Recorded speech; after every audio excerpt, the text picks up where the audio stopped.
or how the locals will be behaving thereafter after the announcement. But of course, as the clock ticks towards the midday, we will be actually here to ensure that we give you details of each and every action and step of what will be happening here in Kisumu County. So then we are well abreast with what is happening in this region. My colleague Weekly for Ketch will be in Bondo. Of course, he'll also be giving us updates of exactly what is happening in Bondo. Remember, Bondo is actually the hometown of the Azimio presidential candidate Raila Amolo Odinga, who is actually one of the petitioners of in the Supreme Court. So of course there must be some level of reaction. Either they will be expressing disappointments or accepting the verdict or somehow. So my colleague Victor Weekly for Ketch is actually in Bondo to ensure that he actually gives you details as they unfold in Bondo. But coming back to Kisumu, Victor, there are a number of things that we're actually going to report, and one of them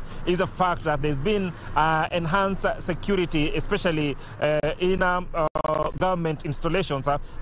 From our place of work, that is KBC, we've just seen a number of police officers actually being deployed at that particular station. We also seen a number of police officers actually being deployed to man various high-risk government installations in the city. And of course, this is in line with what is actually going to happen at around midday, just to ensure that everything is in tandem with the law, regardless of what, of course, the Supreme Court will actually be announcing. What we also know for a fact that the situation has remained relatively calm here in Kisumu County. Most of the businesses have actually opened. A number of them have not opened for obvious reasons. But Victor, what we have actually seen in a number of places is that most of them have actually opened and they're going about their businesses as usual. And we have also seen just a few minutes ago, after, of course, the announcement that the verdict will actually be given at around midday, we've seen a number of schools releasing students to actually go home.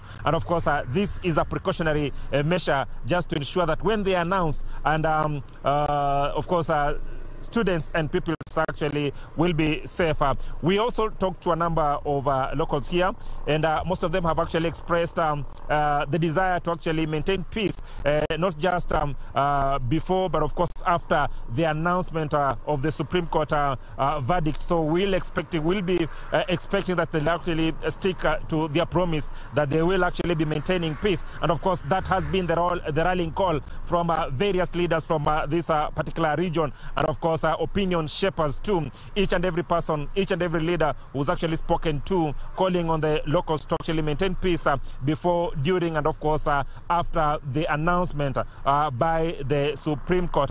But of course, we will be watching keenly just to get to see if indeed, of course, that rallying call will be adhered to, or things will change. But of course, we are all praying that things will be calm even after the announcement has actually been done.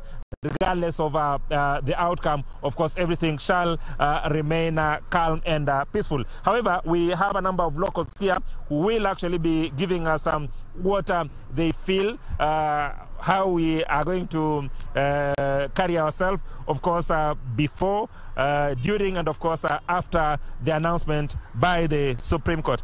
Habari gani ndugu? Salama sana ndugu yangu. Naomba niambie majina yako, wewe ni nani? Mimi naitwa Morris Ochieng. Wewe ni mkazi wa hapa Kondele? Mimi ni mkazi wa hapa Kondele. Morris, hadi sasa tunaona kwamba watu wamekaa kwa amani sana na watu wanaendelea na shughuli yao ya kawaida. Wewe kama mkazi wa Kondele, naomba tu uniambie wito wako kwa wakazi wa eneo hili, kwa sababu tunajua hapa ndipo iwapo mambo hayaendi sawa. Hapa Kisumu ndio tunaonanga mambo inaanza kuchacha. Tunaomba wito wako kwa wakazi wa eneo hili. Wito wangu, mimi kama mkazi wa Kisumu, tuko na amani, na hata ukiangalia unazaona tuko na amani, na kila tunatarajia hapa watu wengi wako na imani na mahakama. Wanajua vizuri mahakama watatoa maamuzi sawa kulingana na sheria yetu ya Kenya. Ndio maana unaona kwa sasa watu wako na amani, watu wanafanya vitu zao polepole, na hakuna vurugu yoyote hapa Kisumu. Tuko na amani. Vizuri sana Morris. Kwa wale ambao wameogopa na wako makwao, na wale ambao pengine wanafikiria kwamba kunaweza kuwa na vurumai, wewe kama mkazi wa Kondele unawaambia nini? Mimi nawaambia tukue na imani na mahakama zetu, tujue ile matokeo maamuzi ya watatoa leo.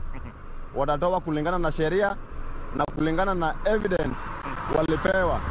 Sasa sisi kama wakazi wa Kisumu na kwa Kenya jumla tukae na amani na tungoje hiyo matokeo. Tunajua itakuwa sawa. Ni muhimu kujua kwamba kuna washindi na washindwa katika mchuano wote. Okay. Vizuri sana Morris. Victor, of course, a very important message from one of the locals here that they have trust in the judiciary, and no doubt they believe that indeed at the end of the day, judiciary will be making a very informed decision based on the fact that was actually adduced in the court of law, in the Supreme Court. So we'll have another local here who will actually give us exactly what he feels about today's ruling. Nzuri. Nataka uonekane vizuri sana, naomba utoe kofia. Nzuri sana. Naomba niambie unaitwa nani? Mimi naitwa Peter Simio. Mimi ni mkaaji wa Kisumu hapa Kondele.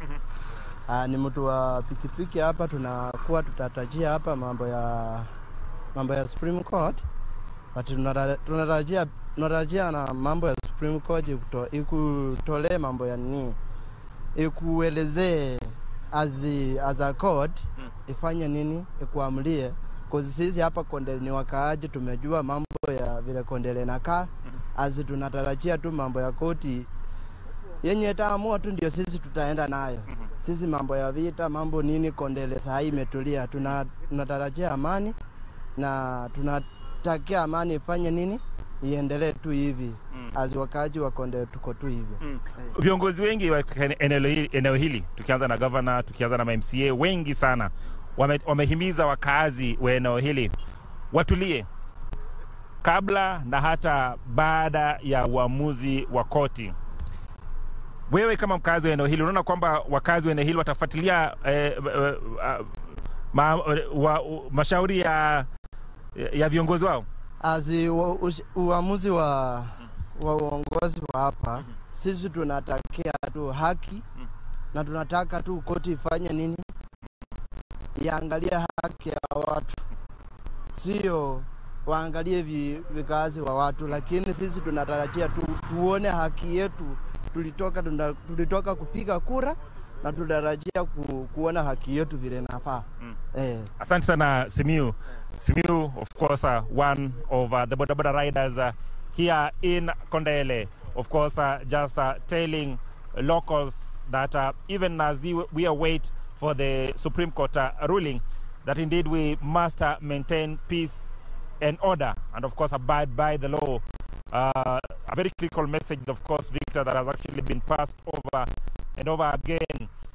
However, Victor, I also just want to briefly tell you that one key issue that Professor Peter Nyong'o has actually insisted over the years has been the fact that even when people are actually demonstrating, they must ensure that they keep off the CBD. He says that destruction of property, injuring of people, and of course any other untoward behavior works towards harming the very economy of this region. And of course he's not of that opinion, and he's repeatedly called on the locals to actually maintain peace. And even if they want to demonstrate for whatever reason, it must be done within the confines of the law. Just after, of course, the announcement of Deputy President William Ruto as the president-elect, there were a number of pockets of demonstrations here in Kondele that had actually tried to access the CBD, and of course the groups were quickly neutralized by security agents. And we're not saying that that is going to happen today. However, we are just painting a picture of exactly if someone is actually sitting at home and thinking that probably this is going to burst up if things are not announced in a manner that actually pleases the people of Kisumu County. That is not the case, because many of them have actually come out and insisted that we must abide by the law and must keep peace during and after we are done. Of course, I take you back to Victor. Last week, the U.S. Ambassador, Meg Whitman, was in Kisumu and held a meeting with Governor Nyong'o and security agencies there in Kisumu. And there was a travel advisory which was issued against people traveling to Kisumu and even US citizens working in Kisumu.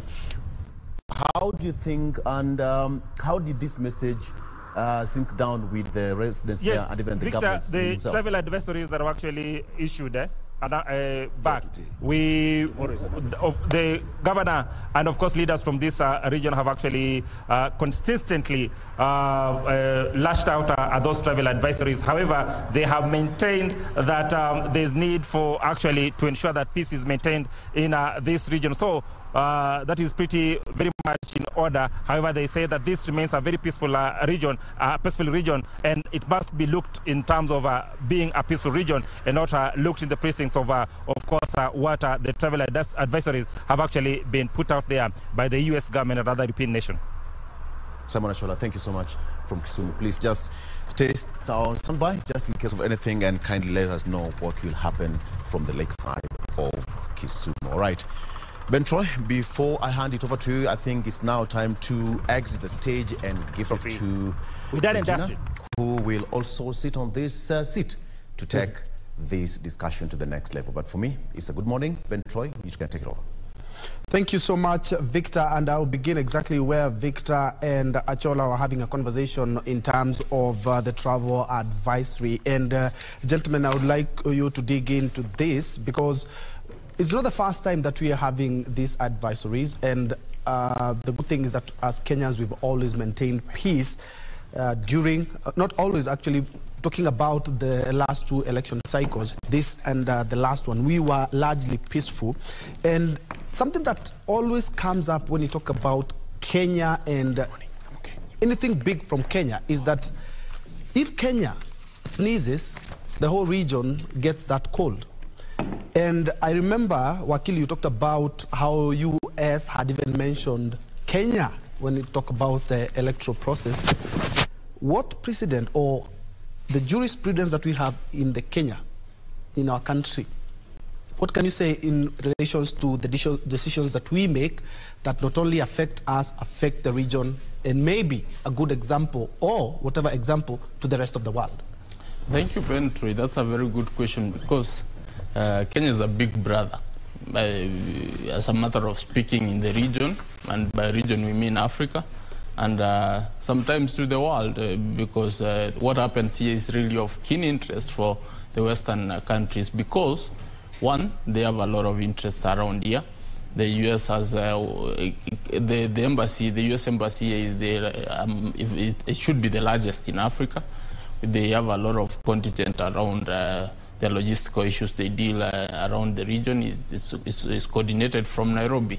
So if Nairobi is catching a cold, then the US's interests and the region will be affected, same to the Western world. That is one. Secondly, the other East African community, Kenya, as almost one of the largest, as the largest economy, which almost combines the rest of the economies, except now that we have brought DRC now, that is going to change. So the region depends on Kenya a lot, especially as a gateway for goods and services. I was reading the newspaper yesterday and I saw the business, if I'm not so wrong, the business daily saying now business will resume once the decision is given. I'm like, why did it stop in the first place? Because they were not voting. They were not voting. Somebody on a container, carrying a container to DRC or to Juba, why should he stop his business? So there's the sense in which even business in the other places is really affected when we are in election, especially the 2007-2008 election. Uganda was really affected.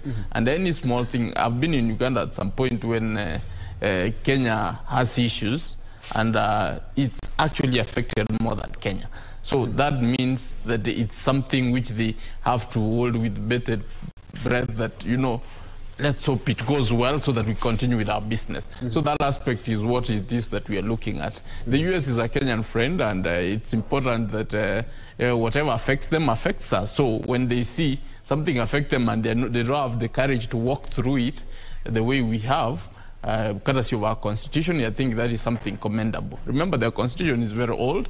Ours is a bit new. It's 2010. And we had some safeguards which actually ensure that we act robustly to some of the things which affect us as a people. And it was given birth to after a serious crisis, so we do not need to go back there. As Kenyans, we have to see it through. Because in a sense, if anything happens in Kenya, it affects these other people. So we need to work as the elder brother. You know, when your elder brother whom you depend on seriously is affected, so your head is not clear. So we need, as Kenyans, first to do the right thing, then set up precedent. You see, after us annulling the election in 2017, Malawi, our good friends to the south, also had the courage to do the same thing. So, you know, that means we are setting precedent.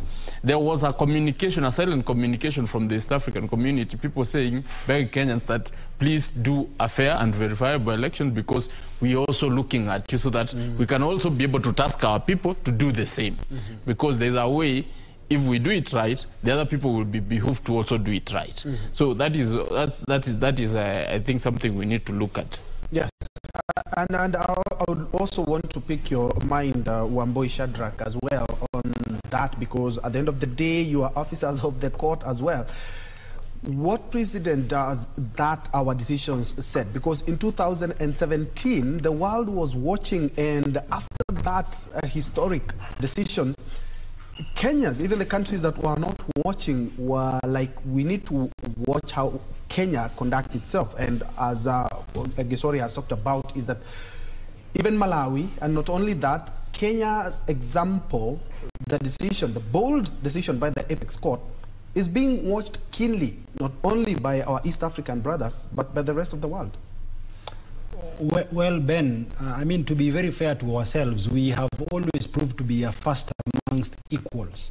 And this, in a sense, should be, I mean, this is a conclusion you should arrive at when you reflect on the history of, you know, the governance of this country.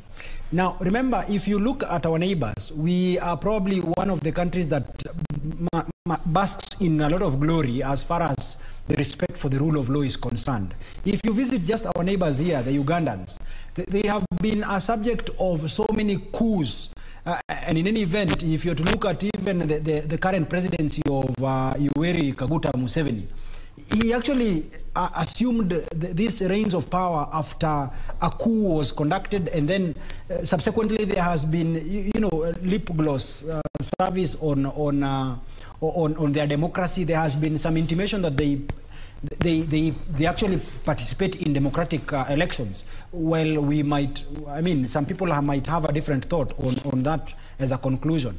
And again, if you go back to our neighbors here in Tanzania, what the Chebukati says is, you know, the final declaration is not up for challenge in any court. In any event, our brothers in yes, Tanzania. Our brothers in Tanzania, the Chebukati, once the Chebukati says something, it is a done deal. You cannot question that before any court of law. It's cast in stone. So really, when you look at us, we have proved, you know, and this is after the independence. Since we got our independence through you know, blood and sweat, we have ensured that we respect our constitutional democracy. In any event, the little attempts that have been there to have a coup probably has been through, you know, the infidelity when it comes to the implementation of our laws, so that we have had regimes that have ascended to power, but through constitutional means, but you know, during by use of processes that are not as the ones that have been anticipated in our constitution. So when you want to look at Kenya, Kenya becomes unique when it is compared to her neighbors. Many countries in this continent have been a subject of so many coups. People who have refused to yield power, people who have always participated in violence and war. You know, go to Gabon, go to Congo, DRC, Congo. We have so many examples. I mean, Africa is just with replete of examples. So that when you want to look at Kenya, you want to look at Kenya from an American point of view. Because our constitution, it's even one constitution that has been applauded. It has received so many accolades, even from our neighbors in America. It has received so many accolades from our friends in India and even in South Africa.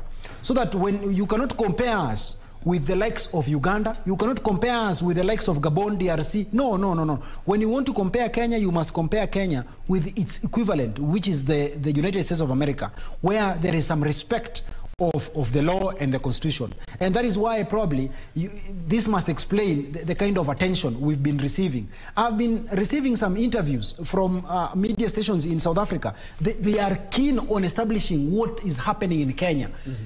Remember, even the environment we've created for ourselves, because of our respect to the rule of law, it is what has attracted so many investors into this country. So many people actually flourish in their countries. They flourish in their businesses because of the peace and tranquility that we enjoy as a country or as a people.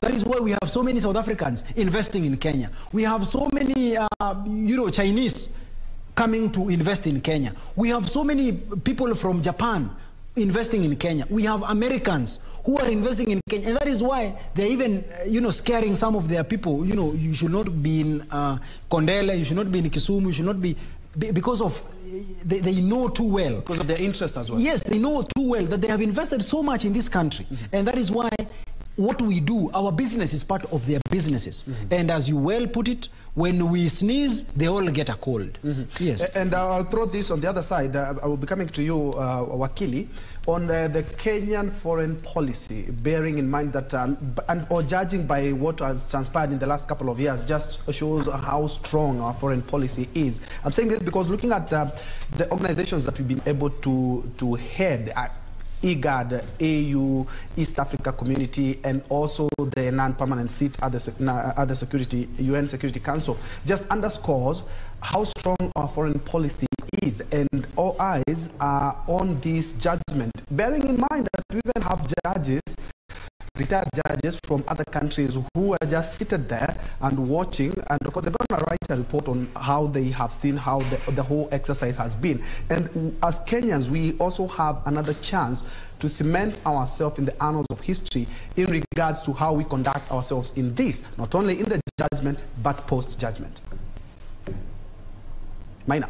Oh, yes. The significance of Kenya to the global community can never be enough because in the colonial times we were said to be the gateway of the continent and East African region. Indeed, if you look at the various unprecedented verdicts that we have made in the Supreme Court for the last 3 presidential elections, is actually a testament of what have actually been adopted by other democracies in Africa. And indeed, I've seen international media houses from advanced democracy complementing this particular electoral process in our country. I saw last night I was reading an article from the New York Times. I saw Washington Post also writing an article in regards to the whole process. And that underpins the interest that these people have seen in our electoral process.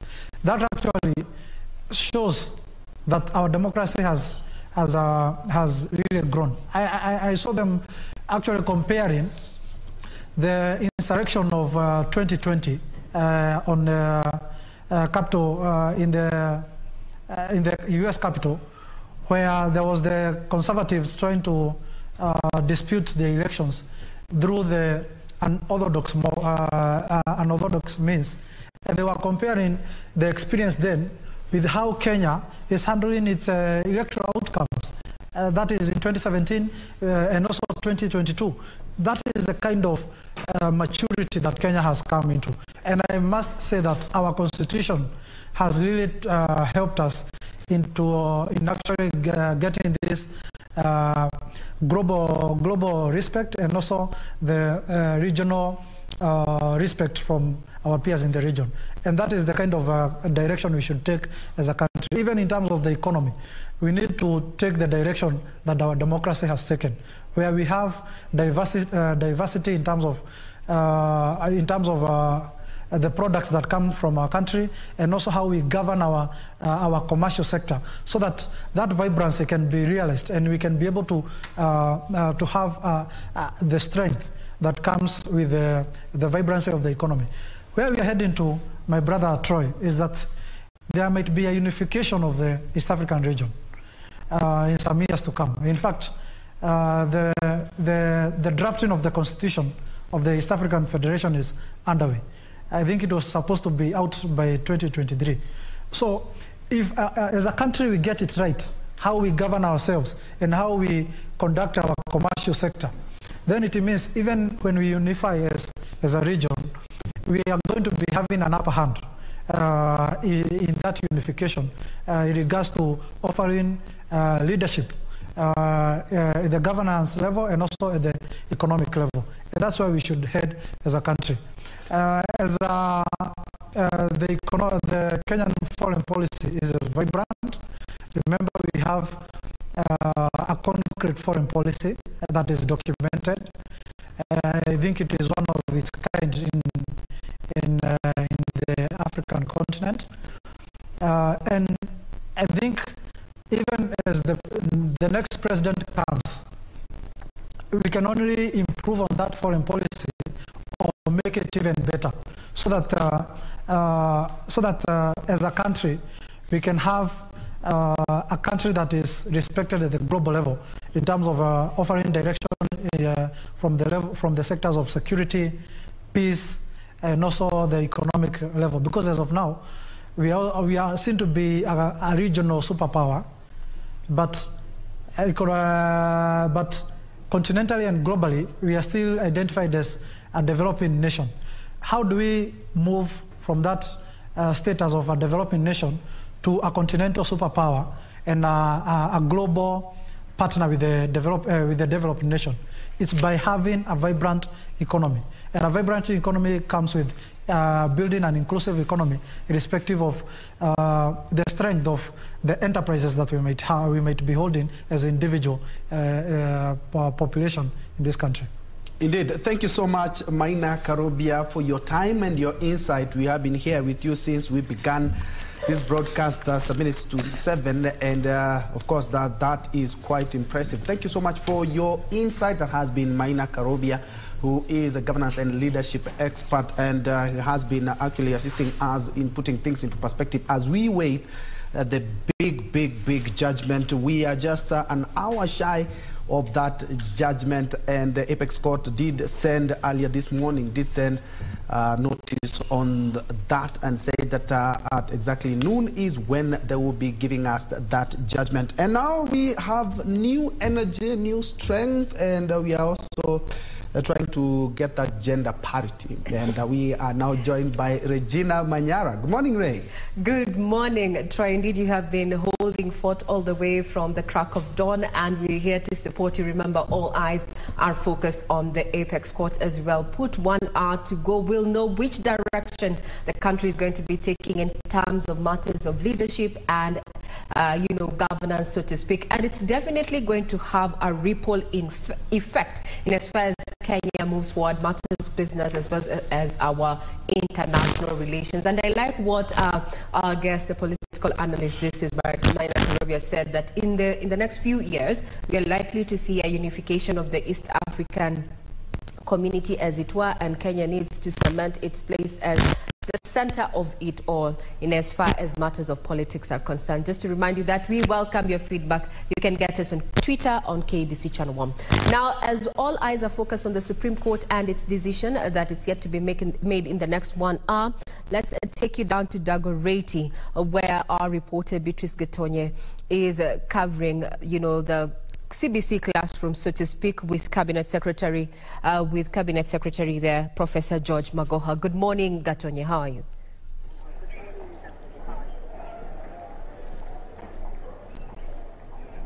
Thank you very much, Regina Manyara and Ben Troy in studio. I'm coming to you live from Dagoretti High School, where Professor George Magoha was here, the Education Cabinet Secretary. He was here to open 2 classrooms.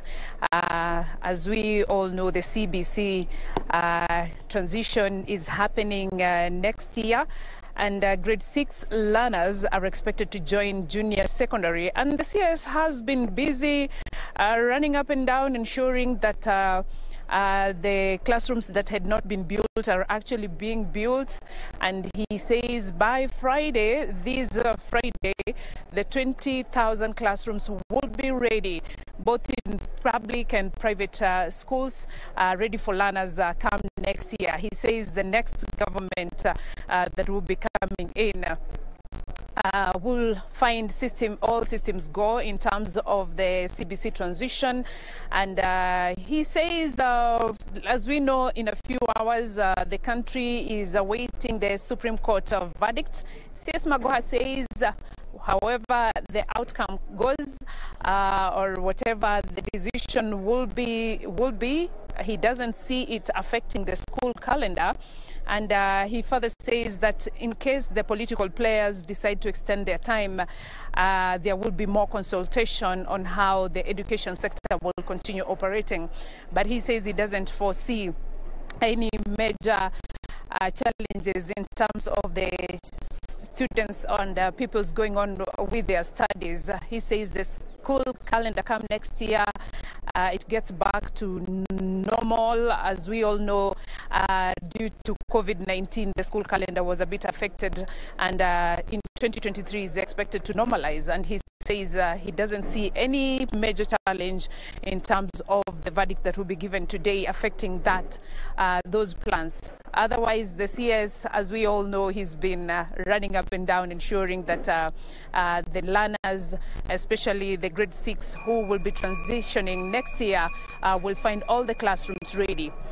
Here at Dagoretti High School, the students are going on with their studies. They are in class, and as you can see behind me, it's their break time. I think they're going for a cup of tea, and with the Supreme Court verdict being awaited, the schools are going on and the studies are going on. And earlier on, we were at a secondary school just here in Dagoretti, and the students are in class, calm and studying.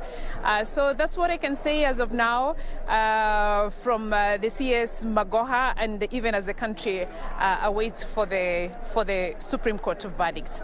Back to you in studio, Regina. Yes, thank you very much, Gatonye, for that update in regard to where we are when we talk about transiting into the CBC, that is a competency-based curriculum, their way of learning. What we know is that the tests that are going to be rolled down under CBC will entail a balance between formative and summative assessments. So in layman term, it means that students have technically already sat for the school-based assessment in grade 4 and 5 and are now sitting the last batch of tests ahead of the December national examinations. Now, the end of primary education national assessment will be administered by the Kenyan National Examination Council at the end of grade 6 with a total weight of only 40%. So this is ongoing, and there's been a lot of talk in regard to what Cabinet Secretary of Education in charge of education there, that is Professor George Magoha, has been doing for the last few weeks, and especially a day when it seems that, operations are half and half as Kenyans expect that particular ruling to be made in an hour. So he's been crisscrossing the country, ensuring that at least the 1.25 million students that are expected to be taking the exams as of December this year get to do so in a new infrastructure. Well, we'll be speaking that as we continue just looking at what we expect ahead of the Apex Court ruling that is set for noon this afternoon. Now, O'Brien, take it away just to give us a quick summation of what key issues the 7 judges are going to be looking at this afternoon, or rather have been looking at. Well, thank you, Regina Manyara. Actually, in the morning, we looked at the 9 issues that were presented before the Apex Court that they are supposed to use to determine their judgment. And of course, we went through them, quite lengthy. Last week, we saw the presentation by various legal councils representing Azimio Kwanza, Kenya Kwanza and Azimio la Umoja. And of course, now today, we expect now the Apex Court to give us a verdict on what they have agreed or what is the way forward. And of course, the countdown has started, and when I look at the clock, the 1 hour countdown is already underway. We are talking about 2 minutes have already elapsed and about 50 seconds. So the clock is still ticking, and the whole country is now waiting and watching what would definitely to hear from the Supreme Court in Milimani. Of course, as we were telling you, the security around the Milimani Law Court has been beefed up with restricted movements for both vehicles as well as human beings. And so that is a sign that you know, it's all systems go there. We have our reporters there who are on the ground, of course, you know, tracking the happenings, not only here in Nairobi, but we also have our team in Nyeri, in Uasin Gishu, in Kisumu. We have just seen our reporter there, Simon Achola, giving us an update. We have also seen our reporter in Uasin Gishu, as well as Kirinyaga and Nyeri. They are tracking the happenings there so that we can get to understand the reactions from the residents of these areas. And the reason why the 4 areas are critical, remember, Kisumu is the stronghold is actually seen as a stronghold for Azimio la Moja presidential candidate, that is Raila Odinga, while in Gishugu constituency, that is in Kirinyaga County, that is where the home of his running mate, Martha Karua.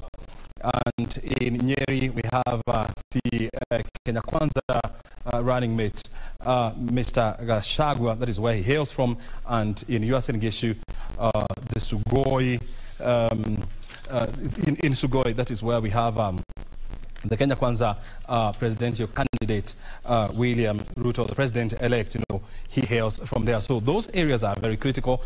And of course, our reporters are there so that they can give us an update on how the people will react to the Supreme Court verdict. But I want to take you through the 7-judge bench and try to help you understand who are they, and what is their background, so that you can clearly understand who they are, even as they make that very much awaited decision. And so we start off with the president of the Supreme Court of Kenya, that is Chief Justice Martha Koome. She was born in 1960 in Kithiu village of Meru district. Back then we used to have districts, we never used to have counties. That was in the 1960. That was 3 years before we achieved or we attained our independence or self-rule from the British.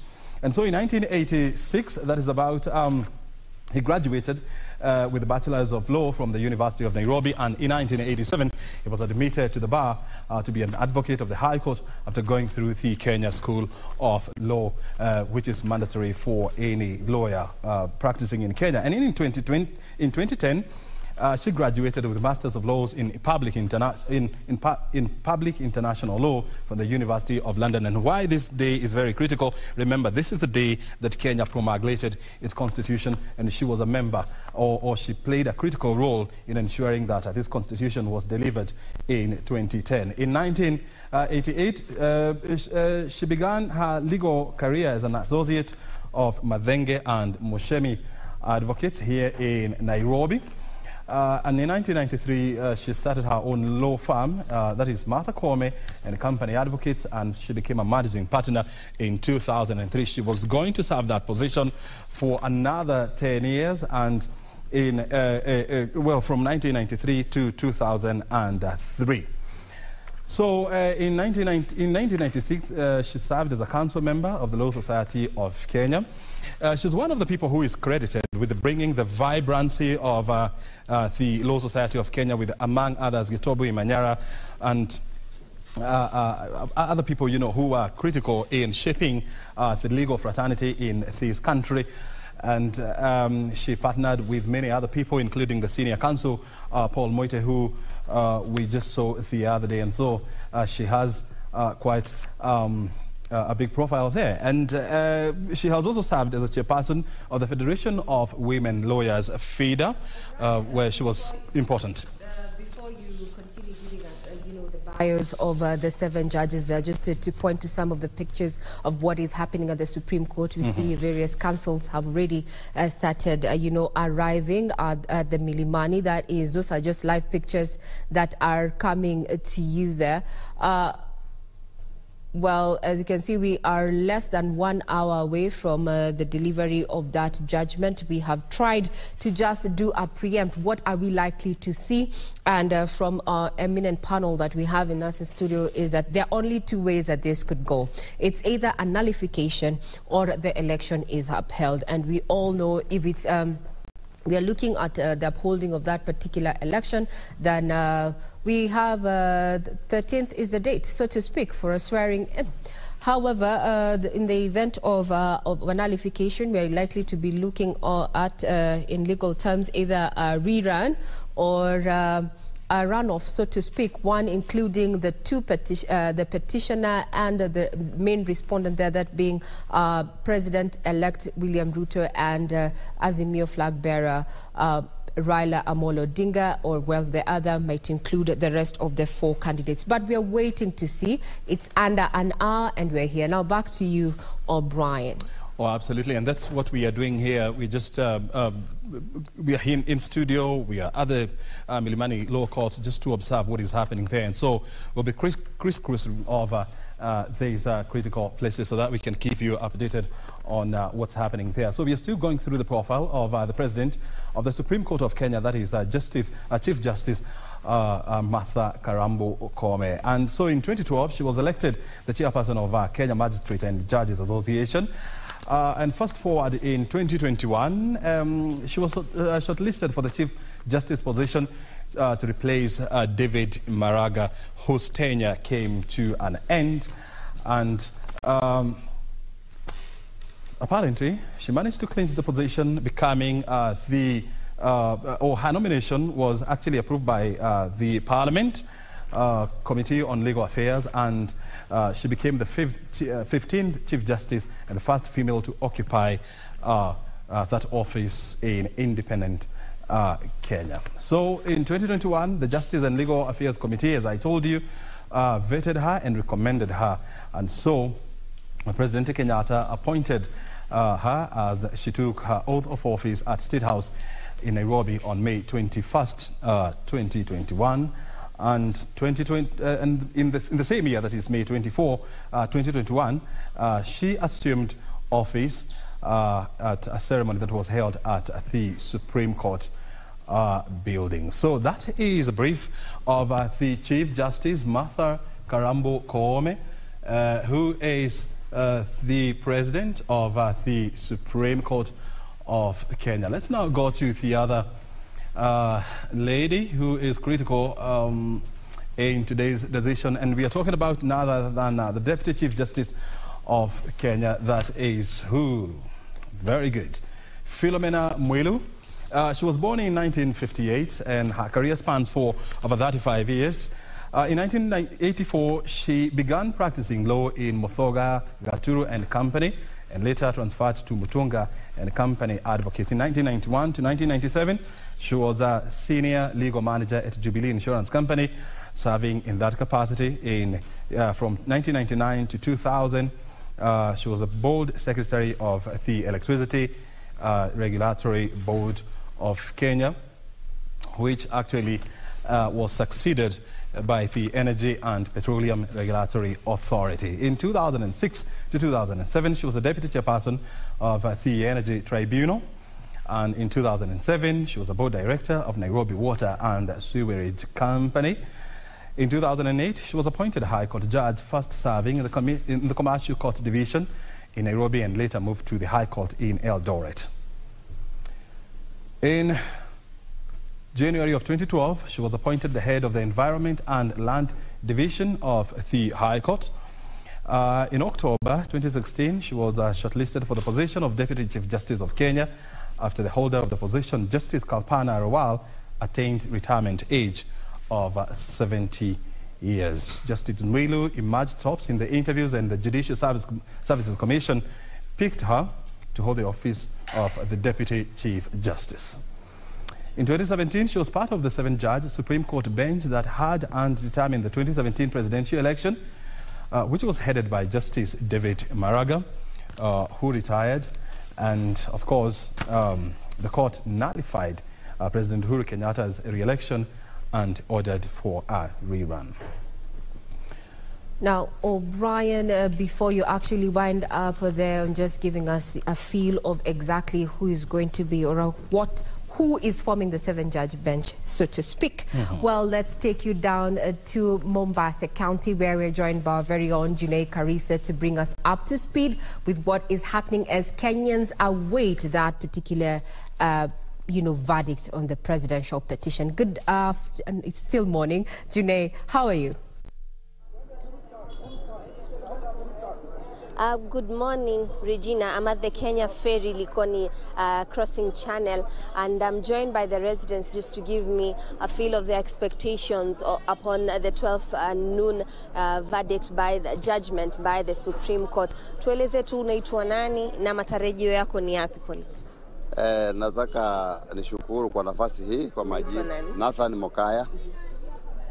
Naomba kwamba yale matokeo tunayongoja kutoka kwa Supreme Court, uamuzi ule utakao toka uwe wa haki na kweli, si haki ya mwanadamu bali haki na kweli ya kutoka juu mbinguni. Tutashukuru kuipokea na kuendelea mbele. Ungewahimiza Wakenya nini wanaposubiri? Wakenya wawe na amani na utulivu. Wakenya msibabaike kuenda kukimbia barabarani. Wanasiasa ni marafiki kule wako, na sisi tubaki kwa marafiki hapa chini, tuendeleze Kenya yetu mbele. Sawa, asante. Karibu sana dadi. Tueleze tu waitwa nani na matarajio yako leo ni yapi? Mimi naitwa Mr. Jabeso Kwany. Kulingana na matarajio yangu kutokana na hii kesi ambayo iko kwa koti, sisi kama wapiga kura tutaipokea vile itatokea. Mtu yeyote ambaye atatangazwa kwamba ameshinda, sisi ni Wanakenya tunataka tufanya na yeye. Wengine una vipengele vidogo ambavyo ungependa Supreme Court kwenye judgment iweze kugusia?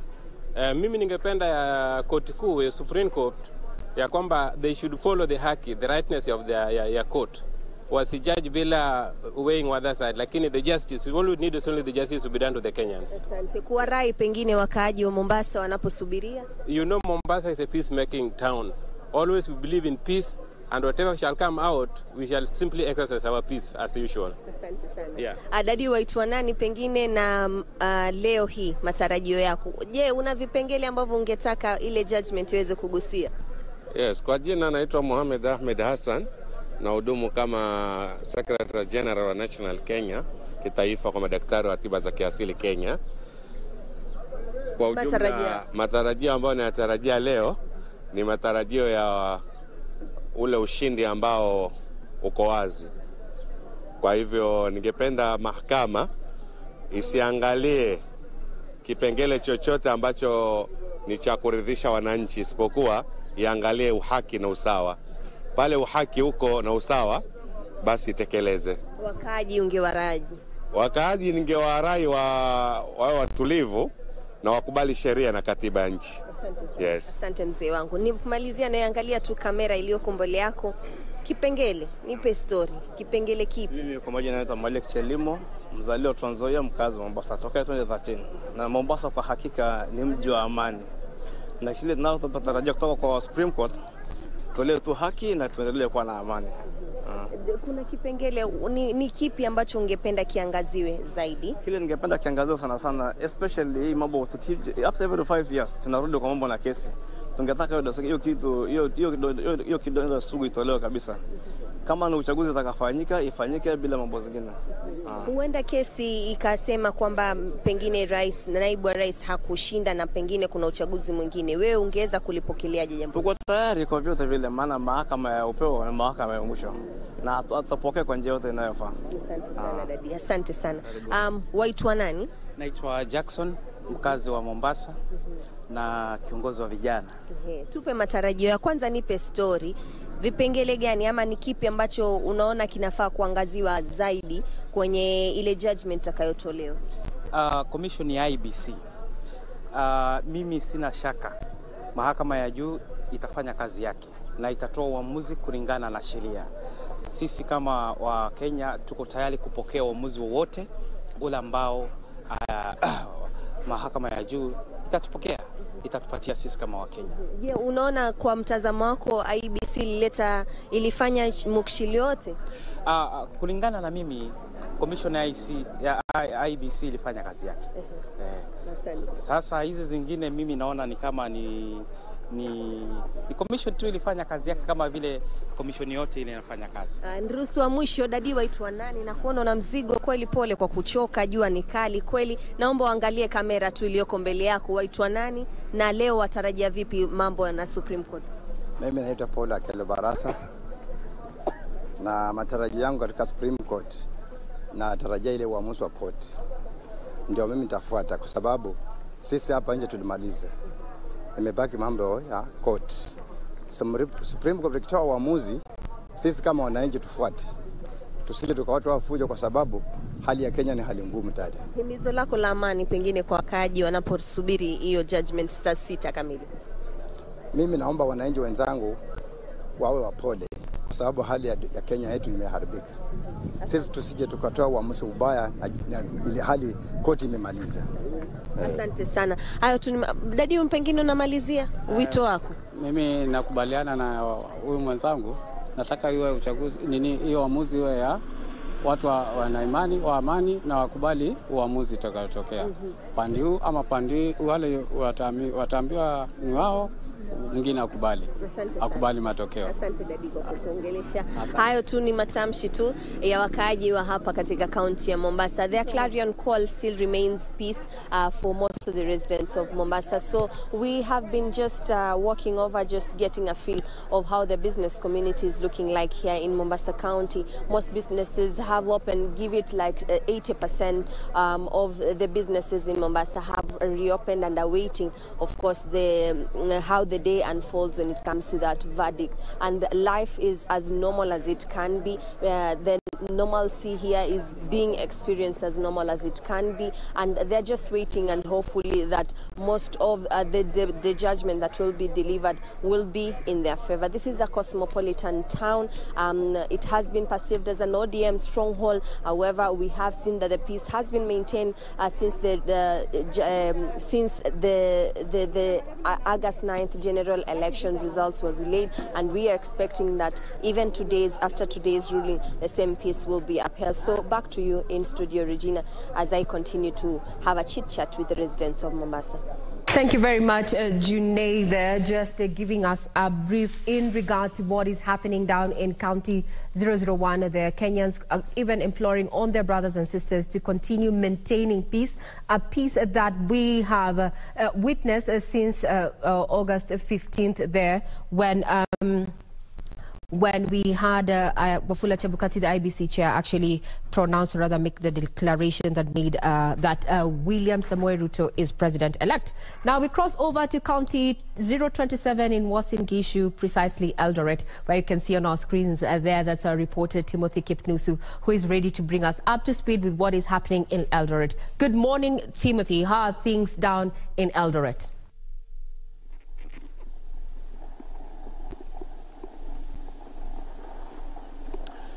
A very good morning to you, Regina Manyara, there at the broadcasting house. Yes, indeed, I'm coming to you live from Uasin Gishu County.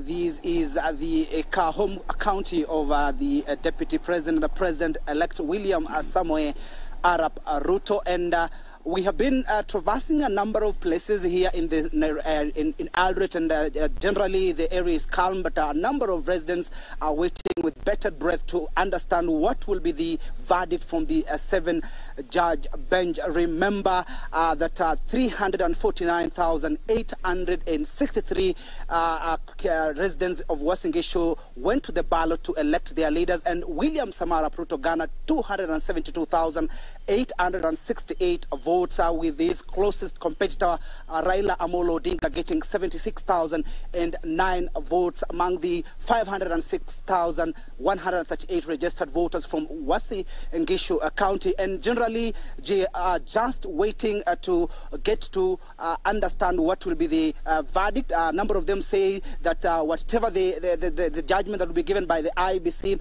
they will really welcome and continue with their lives, as this is a time when economy, they're crying about the economy, the cost of living, and they want leaders to get to their office and start working. And joining me is the Catholic Bishop Dominic Kimingich. And I understand they had a meeting with the spiritual leaders, perhaps to give a message to Kenyans about just embracing peace. Many thanks indeed for joining us, Bishop. What is your assessment of the seventh judge bench and how things are panning out? We are all waiting with a lot of expectation that the seventh judge bench will definitely deliver their judgment in accordance with the facts and the truth, and that is what we expect from them, that they will make a decision which is really based on the real facts and on the truth. And this is also what our people are expecting, because that's the only way in which people will be able also to accept whatever judgment they will make, and they will want to move forward with their lives. So we are waiting eagerly for that judgment, and as you have mentioned here in Wasingishu, the people really are waiting eagerly because they want to hear that decision and be able to continue with their lives. Yes. But perhaps what's your message to Kenyans? Actually, the Wasingishu County, remembering that it was mentioned as the hotspot area. Generally, when election was announced, William Ruto was announced as the president-elect, we saw those calm, even other counties. Perhaps what's your message to people of Wasingishu, whichever the outcome from the seventh judge bench? Well, what I would like to urge our people is to continue with the same peace. We voted peacefully. We waited for the tallying, we got the results in a very peaceful manner. So we want to maintain that peace, because there's no point, there's no reason why people should say this is a hotspot. Let it be a hotspot of peace, not a place where people will cause chaos or anything like that. As you already know, even the president-elect himself said he will accept whatever verdict will be said. So I think that is very important for our people to remain calm. After all, these elections will come and go, and we'll continue with our lives. So my message is that let us maintain our peace, let us maintain our calmness, let us continue with our lives as we wait for the verdict. Yes. Perhaps your message to the Independent Electoral and Boundaries Commission, because anytime we go to the election, we always have a number of leaders poking holes on the electoral process. What is your message to the IBC, and of course being an independent body that conducts election in Kenya? Well, being an independent body, I believe IECB tried to do their best. Of course, just like any other institution, any other body, there's nobody who is perfect. And also using all these, even you rely on so many other people, they rely on technology. So definitely there could be some mistakes here and there. But as an independent body, we have to respect IECB. And if there are reasons, major reasons why maybe they didn't do their work, then that should be looked at. But as an independent body, we have to respect IECB and let them continue with the mandate which Kenyans have given them to conduct general elections. Yeah. Perhaps your parting shot? Well, let us remain peaceful. We wait. Let us wait calmly. It will be in the next 1 hour or two. We will know the verdict, whether the president-elect now will be declared the winner and he will continue now to be the 5th president of Kenya. Or if there's any contrary decision, we'll wait and see. Yes, but for us as Kenyans, let us remember that we are Kenyans. We have to maintain our unity. We are one family. We are one nation. Let us not allow all these things to divide us or to bring any animosity between our people. Let us live together and continue with our lives together. Yes. Many thanks indeed for talking to us, KBC Channel 1. There you have it, Regina. That is Dominic Kimengechi, the Catholic, Eldred Catholic Archbishop, just making his remarks concerning the wait-and-see situation from the 7-judge bench. And of course, the most important thing is that Kenyans should remain peaceful, whatever the outcome. If the 7-judge bench will annul or affirm the win of Deputy President or the President-elect William Samuel Arap Ruto. A number of residents say they are tired of waiting and they want to go back to business, and they are saying that whoever will be elected or whoever will be mentioned as the president or whatever, if they are going to the ballot again, they say they will really welcome that idea, just to ensure that we have the president. And the most important thing also they say is whoever becomes the president doesn't matter at all, but the leaders who have been elected down there, ranging from the governor, senator, woman member to the National Assembly, and the member of County Assembly, those are the people they are focusing on to ensure that they have development in this particular country. From me, Timothy Kipnusu, I hand you back to studio, Regina Manyara. Now, before I let you go, Timothy there, and I know you're going to be keeping tabs awaiting that particular verdict to be delivered at noon. A quick question to the bishop there. What is his take in regard to, the role that the church, or rather the religious sect has played in regard to the August 9th polls? Maybe you can just ask the bishop that question. We really wanted you. Are you related to the recognition? Well, we will be getting feedback in regard to what the bishop there has to say in as far as the conduct of the religious sect has had run up to the elections and even during the elections, and such at a time when we have heard from various denominations they are calling for Kenyans to remain peaceful as they have been. We will be getting to that. Now, some of the shots that you're seeing on screen are just live shots from Milimani there, where the Supreme Court anytime from now, actually exactly 32 minutes from now, is going to be delivering their verdict on the presidential judgment there. Now, to just give you a list, the petitioner, that is Azimio la Umoja One Kenya Coalition, had a list of 42 lawyers who were litigating on this matter, and they were led, this team, the legal team, was led by senior counsel and Governor-elect there, James Orengo. He led this particular team that comprises of Feroz Nurwarji, then Philip Murgo, as well as Okongo Mogeni. Also in that particular team, and I can see we have just seen Tom Omolo there actually cross over. This is part of the Azimio legal team. There are 42 lawyers there contracted for this particular matter. Under the case management team, we had lawyer Paul Mwangi, we had Jackson Awele, Julie Soweto, Velma Mauri, Professor Shihanya, Fred Orego, Dan Manzo, as well as Tom Masharia there. Just a slide past there. We saw that is Dan Manzo there, who just crossed there in that particular screen. That is just some of the Azimio team of lawyers there. And as far as the Kenya Kwanza team is concerned, they contracted 54 lawyers in this particular petition, and they were led by senior counsel Fred Ngatia, leading a team of 4 first. That is Kioko Kilukumi, we had Kirago Githenji, and Professor Kithure Kindiki. Also, a part of the team, in as far as the case management aspect is concerned, included prominent counsels like Katwa Kigen. This particular team by Kenya Kwanza also featured ICT professionals there, just to look at, the 50. We had Raymond Bet, Edmond Kiprotich, Geoffrey Rono there, Geoffrey Koech, Duncan Kichamu, who is a statistician. And as we have seen in the dailies even that we have captured, that have been captured, and the headlines there is that it's been an issue around ICT-based, the process vis-a-vis the tally, and ICT has been adversely mentioned. What you're seeing is, I think, the team from the Kenya Kwanzaa team there, as well as Gideon Wegai there, former AG there, walking in with a team of councils there. And that particular had made some light moments, and we began this particular petition there. And those are some of the color that we saw as we continued the coverage of the supreme battle there, so to speak.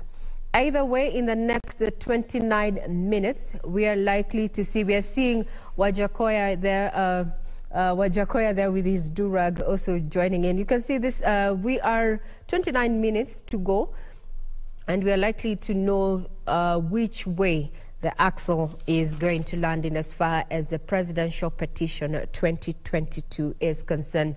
I would want to quote some legal counsels there, what they have had to say in regard to, you know, how confident they are of a supreme victory. And I want to quote Mahat Somane. And he has been, you know, very key in representing the IEBC there, and says there were no foreigners and no form displayed on the IEBC portal that was not the original, which includes security features.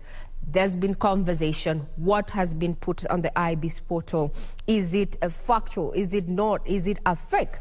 And as by the end of Friday, we had several, you know, hashtags trending on Twitter there, at least so to speak, about Jose Camargo there, who apparently was a name that was adversely mentioned during that particular petition. I'd also want to quote George Morogo, who said that IEBC chairman has made considerations of his staff who are facing arrests and intimidation and decided not to wait another day. This was a question in which IEBC chair Wafula Chebukati found himself the crook, so to speak, in regard to the challenge in the manner in which he made the declaration after the August 9th polls. Now, Zerhabu Johan Mohammed said the Constitution talks about the commission, not the commissioners or the chairperson. He cannot be equal than others. That's a question in regard to matters of the IEBC and way forward. And we have our guests here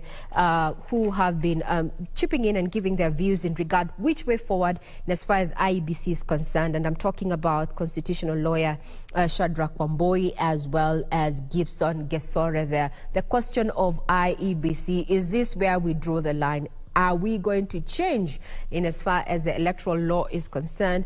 After we saw what happened, we have 4 dissenting commissioners. We have a chairperson who, though criminal charges have not been leveled against them, there's been talk around, especially with the petitioner, saying that he should be found culpable of malpractice and that. But by end of today, that is exactly 26 minutes from now, we will know the direction in which we'll take in as far as the August 9th petition is concerned. From the screen, security is quite beefed up at Milimani, as you can see there. And also, there was a communication made earlier in regard to the roads that are going to be blocked, just to ensure that this particular process runs simultaneously and seamlessly there. And it was made public, and including KBC Channel 1 actually carried that story to just enable you as a Kenyan citizen go by your duties, being asked to remain peaceful and calm as we let the 7-judge bench there, led by none other than Chief Justice Martha Koome, tell us which direction the presidential petition is going to take. And just to bring back this conversation back to studio, and I'd want to engage our 2 guests here just as we wait to see if there's any activity that we are likely to see from the screens that you're seeing. First one, we showed you that this was a security, the Supreme Court, where is going to be has been sitting for the last 14 days or so. Pre-trial, deciding what key issues are going to be decided. They settled on the 8th, and now there are only 2 options. It's either a nullification or a validation, upholding the elections as well. And each have ramifications in as far as leadership and governance of this country is concerned. What you're seeing is that it's down to 24 minutes before we have the Supreme Court session on, where we're waiting to have that verdict given there from the screens, you can see councils continue getting into the chambers there.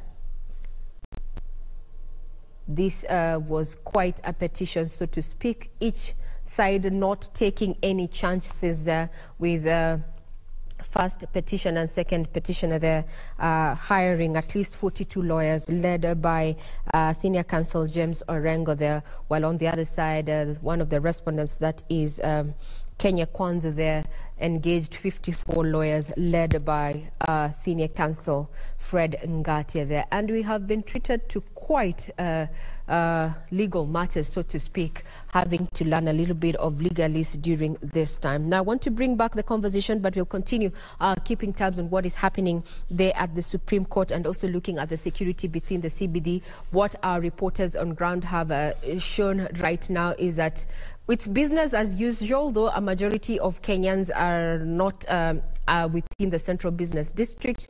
A majority of them, I am guessing, they're either home just waiting to see what is going to happen after noon or at noon. Now, Gibson Gesore as well as Shadrach Bomboy. I'd want to pick your brains in regard to what is in your opinion, let's start off with you, Gibson Gesore. What is your opinion of how the media has carried itself during the coverage of the August polls up to now, as we speak? Do you think we have done a fine job in comparison, especially to 2007, 2008, and 2017? Gesore, let's start off with you. Thank you so much, Regina. That's a very interesting question. The media has really done a good job. Done a good job in a sense that they have been part of the partnership in this electoral process, trying to bring the nitty-gritties or the information as it comes from the IBC or wherever it's happening. And that is something we need to actually shine light upon and say that people have spent tireless, quite a big amount of time trying to cover the election. I remember you were at Bomas, you never slept, you were telling me how tedious it was. It means that's a sacrifice you gave so that we could get the news of what was happening from the tallying center. And there were several journalists across the country, both local and international, who really burned their midnight oil to actually bring to Kenyans what is happening and where it's happening from. And looking at that sense of patriotism, that sense of being alive to duty is something which we need to commend you for. And we ask that you don't look back on that, because we really count on you so that we can be able to know or hold the government accountable, IBC accountable, and actually for news. Those are very important aspects, because once you have that, they say information is power, and you actually relay that in the best way possible. Thank you for that vote of confidence. Before I hand over to, Shadrach Bomboy to give us, his thoughts in regards to media coverage of the election to now. What you're seeing on screen is that this is the inside of the Supreme Court, the makeshift court area from Milimani, where we are expecting any minute from now. It is down to 21 minutes to noon there. We're expecting that the 7-judge bench led by Martha Koome there, the Chief Justice Martha Koome, is going to be sitting and will be delivering its verdict in regard to the August presidential petition there. What you're seeing on your screen, we're seeing some counsels there from the Kenya Kwanza team. We're seeing Professor Kithure Kindiki there, as well as IBC lawyer Mahamat Somane there, who's been very vocal in defending the IEBC, saying that there were all the forms that were displayed by the IBC portals were all original there. Also further on, I think I can see a lawyer there, Paul Mwangi. I'm not too sure, but we are going to be keeping tabs on that. And as you can see, we are seeing more councils just access the hall in which we are waiting to see, or rather where the verdict is going to be delivered from. Remember, this is the Supreme Court, the apex court of the land, and the decision that is going to be rendered in there is going to be final. And also some light moments there. You see Professor Wajakoya there. George Wajakoya is among counsels who are at the Supreme Court there, and he was among the candidates eyeing the top seat in this August polls there under the Roots Party. But with the numbers there, he failed to clinch that. But we will get to know if at all the Supreme Court decides that this, to uphold this election, would say that he failed to clinch the requisite votes that were required to declare him the president, so to speak. We are waiting to see, given the constitutional timelines. Actually, with the 7-judge bench sitting at noon to deliver that particular judgment. If you go back to the time, go back in time, as per the Constitution, we are looking at around 7 days, so to speak, 14 days there. So they're exactly 2 hours before the 2 p.m. deadline. Now, Shadrach Wamboi, who is a constitutional lawyer, what is your take in regard to the coverage that the media has given the August polls, pre and up to date as we are? Well, to be fair to the media, I think on an average of 10, I will give the media 7, so that it also gives the media some room for improvement. but as far as timely reporting is concerned, I think the media has done a splendid job. It has done a splendid job as regards a balanced, reporting of issues when it comes to, matters as they are happening.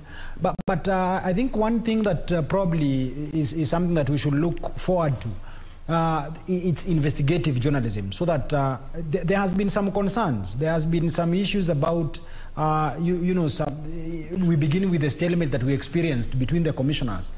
Perhaps we will have relied even more from the media to establish really what was the problem. Is what Chebukati has been saying really the truth, or is there something more than what is meeting the eye? So probably I think going over and above what has been quite apparent. I think the media has in the previous past told us or taught us so many things from the use of their cameras. But I think moving forward, there is always some room for improvement in everything that we do. Even with the splendid job that you people have done, the future is still ripe for exploiting other avenues or other opportunities. We need to establish so many things other than what we've been seeing just on TV.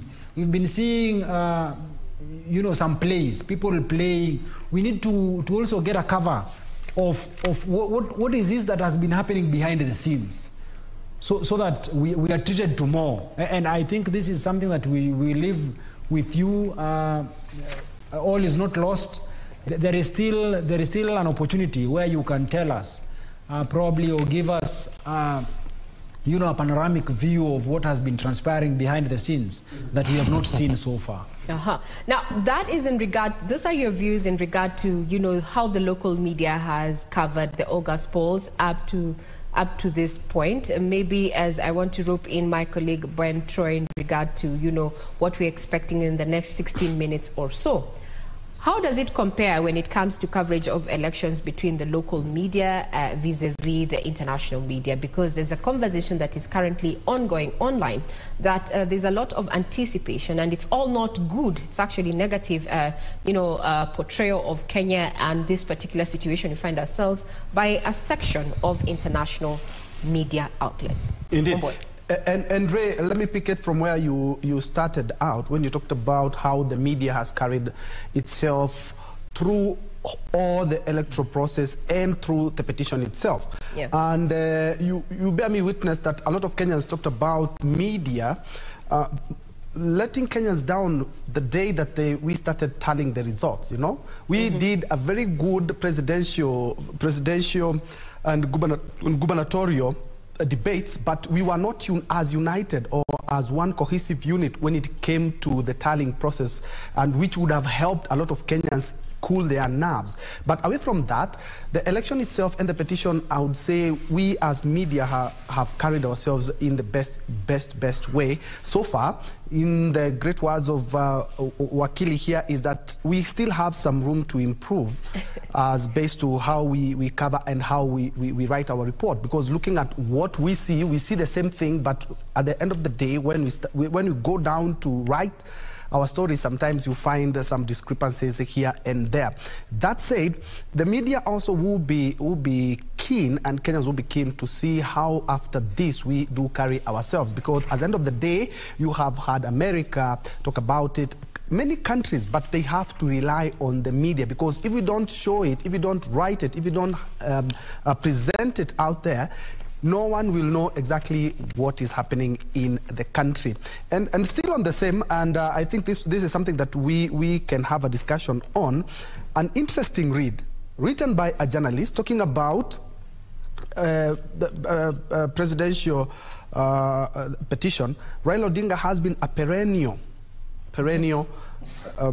petitioner when it comes to this, and that person is arguing no matter how this goes, either his way or not, he will be credited in fighting the fight and actually trying to solidify our democracy. I don't know how Wakili Gisore you view this, but at the end of the day, despite his hits and misses, because he's had some wins and some losses as well, is that he has enabled Kenya to be a democratic country, and also single out some of the things, because in 2017, what the Apex Court talked about are some of the things that we have been able to implement in our 2022 politics. And at the end of the day, win or lose, he still be credited in solidifying our democracy. Sorry.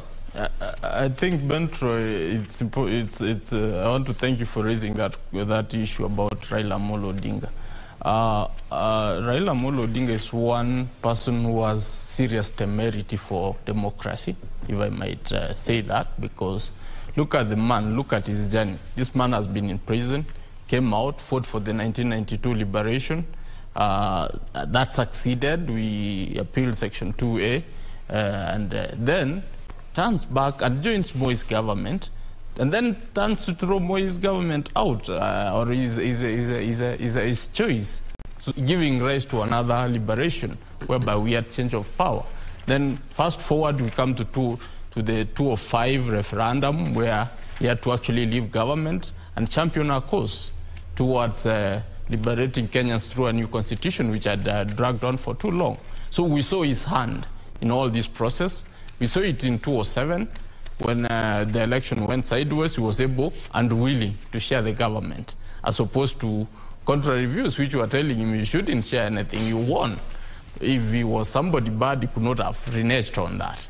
He actually stands out as a statesman and says, Kenya first. I choose Kenya. I fought for this because I love Kenya, because I want to see a better Kenya.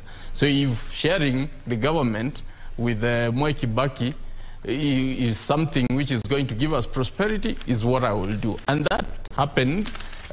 We ended up having the 2010 constitution, which is very robust, which we are enjoying. He has actually even gone in to bolster that particular constitution by going to court severally to test the limits, to actually be able to portray that this constitution has got to be tested to every end, so that we can be able to have a better country. In 2013, he was in court. He lost. And I said, okay, we will obey. Come 2017, he actually succeeded. He succeeded in the petition, and he ended up joining government, or having a handshake for purposes of Kenya. For purposes of Kenya, he did an handshake for continuity, because the economy has not been doing well for the longest time. So for purposes of Kenya, he actually was able to do an handshake. And then he's again in 2022 in court. If we can quote him today, he said, it's not about me. It's about fostering democracy, which is if there is anything we can credit the man, is that he's a democratic Kenyan, and he's actually a person who is out for the good of Kenya. And that in itself embodies a man who has done much more than any other president, because nobody has been able, amongst the presidents who have led Kenya, you've not seen anybody stand strongly for Kenya. Some of them have been elected, but I'm sorry to say, nobody has been able to be for Kenyans. Raila represents the common man and the interests of the people. They have done their bit in terms of developing the economy, or trying to do their single political issues around leadership, but in a uniform scale, I think if you get to put them on a weighing scale, I think he really weighs way much more than any other president in terms of fostering democracy. Now, Gesore, thank you for that in regard to, how we have covered. And we have seen quite sensational headlines, as you've said there, but we need to remain factual. As your colleague there has given us a 7 out of 10, giving us room for improvement. Indeed, we will work on that. But now let's find out what is happening within the Central Business District. Statistics indicate that 85% of workstations are domiciled within the CBD. Now, being September the 5th, we are joined by Hibak Sayed from CANCOM there. We can say it's the center of CBD to just bring us up to speed with what is happening as Kenyans await that particular ruling. Hibak, hi. How are things from CANCOM? Thank you, Regina Manyara. We are at the Central Business District and we're just trying to gauge what exactly is happening, especially here at the capital of Kenya, Nairobi City. We have a few people, a few businessmen, boda riders, who are just trying to get their daily means as we wait for the Supreme Court ruling. A few minutes to 12. If we could just have your opinion, sir, on what exactly you've seen. The Supreme Court is about to give a very important judgment today. Unaona vipi biashara yako imekuwa vipi na umeonaje town iko leo? Let me start by saying that my name is Dudiman. I'm the CEO of Dudiman Show, and I'm so much glad and happy to have this opportunity with you guys. God bless you so much for doing an amazing job. Now, let me start by saying that we are okay in town, we are operating, we are doing something so amazing. And to make the matters worse, our border riders here in Besni CBD are doing quite excellent job. I have a good friend of mine who is the national coordinator for border riders here in Nairobi, and we are happy. For it, we are happy. So we are waiting to see. We doesn't know what is going to happen. We doesn't know what Kome is going to say, but we are happy because my brother is your brother. Your sister is my brother. We doesn't want to know the ethnicity. We doesn't want to know where you come from, your sister, your brother. But we live like brothers and sisters. Despite having anything or doesn't have anything, we share the little that we have. So as a border rider who is a journalist by profession, because I've worked with your media or whatever, I'm happy, we are happy. So let me just give a take to my brother and say something. Just to cut you off, Regina, we've been checking around and we've seen that the shops are mostly open, the businesses are functioning quite well, people are conducting their business as they always have. As you can see, we're at CANCOM, and most of the matatus are carrying people just as they always do. People are waiting, yes, for the ruling by the Supreme Court, but people are going about their business here in Nairobi City. If maybe we could have the opinion of a Kenyan, unaonaje kuhusu hii Supreme Court ruling? Unaonaje, nini unatarajia? Okay, kwa majina ni Victor Chiteri from Kibra. Yenye ningependa tu kusema ni those results of the CJ has announced the results. Let us take as normal so that we can continue with our normal work, so that people can continue with their normal business. Thank you. Well, I'm going to have to give it back to you, Regina. We're still going to be traversing Nairobi City, and maybe we'll go to another street within the Central Business District and to just see what exactly happens as the day progresses and as the judgment comes. Back to you in studio, Regina. Thank you, Hibak, for that quick update. I can see, yes, Kenyans quite the, still being Kenyans, trying to make light of the situation, even as it remains, on tenterhooks. We remain on tenterhooks in regard to what we should expect come the next 6 minutes there. And we are live. We have our reporters there on ground, including Serafina Ruby, who is going to be bringing us up to speed with what is happening. Kenyans asked to remain peaceful as we wait the 7-judge bench there to make a ruling in regard to the August presidential petition. What you're seeing on your screen, those are live pictures from Milimani there. We have seen various councils have arrived. We have Kithure Kindiki there, who is part of the Kenya Kwanza legal team. There is Katwa Kigen just crossing your screen there. Further ahead there, we are also having other councils who are either have been representing the respondents or the petitioners there, all looking calm. At the end of the day, we have there has to be peace and justice going forward. We are all brothers and sisters there. Now, I'd want to hand it over, rather take it back to you, Troy, there. We were talking about the performance and the conduct of the media during the election, and even at at the point where we are right now, focusing on the presidential petition. And from Hibak Said's link there, you can see there's a Kenyan there who has introduced himself as Nduthi man.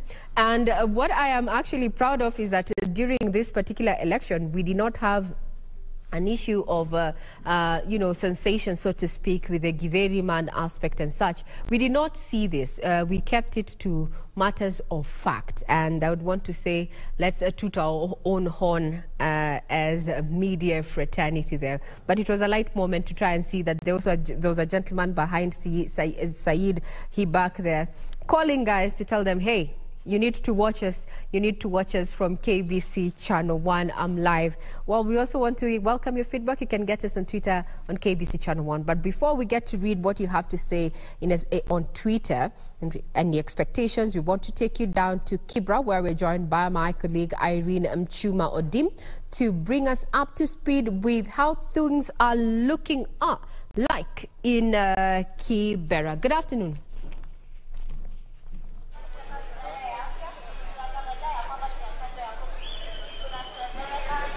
Representing the country.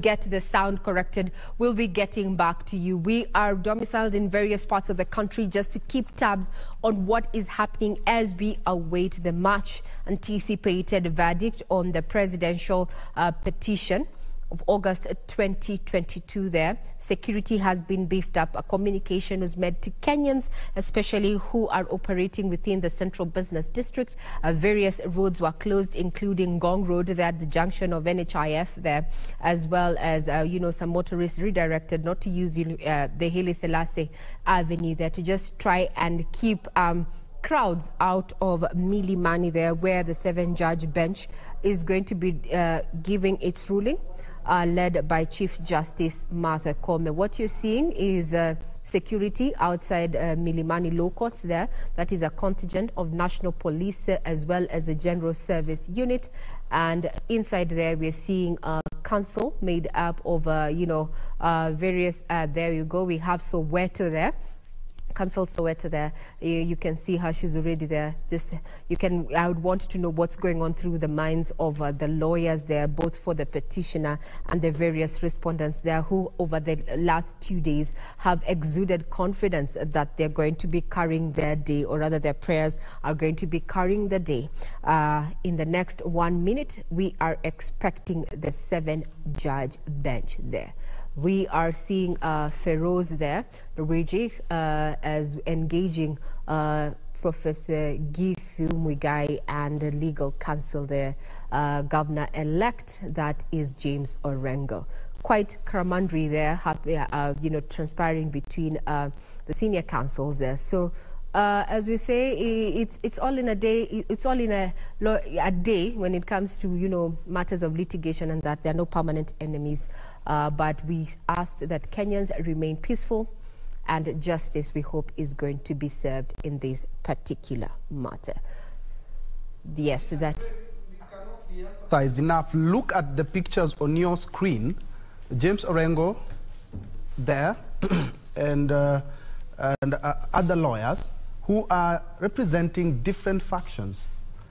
And they're all seated together, they make fun together, they argue it out, they sweat it out together, and maintain the peace. That is exactly what should be happening, not only in that court, but in the Republic as well.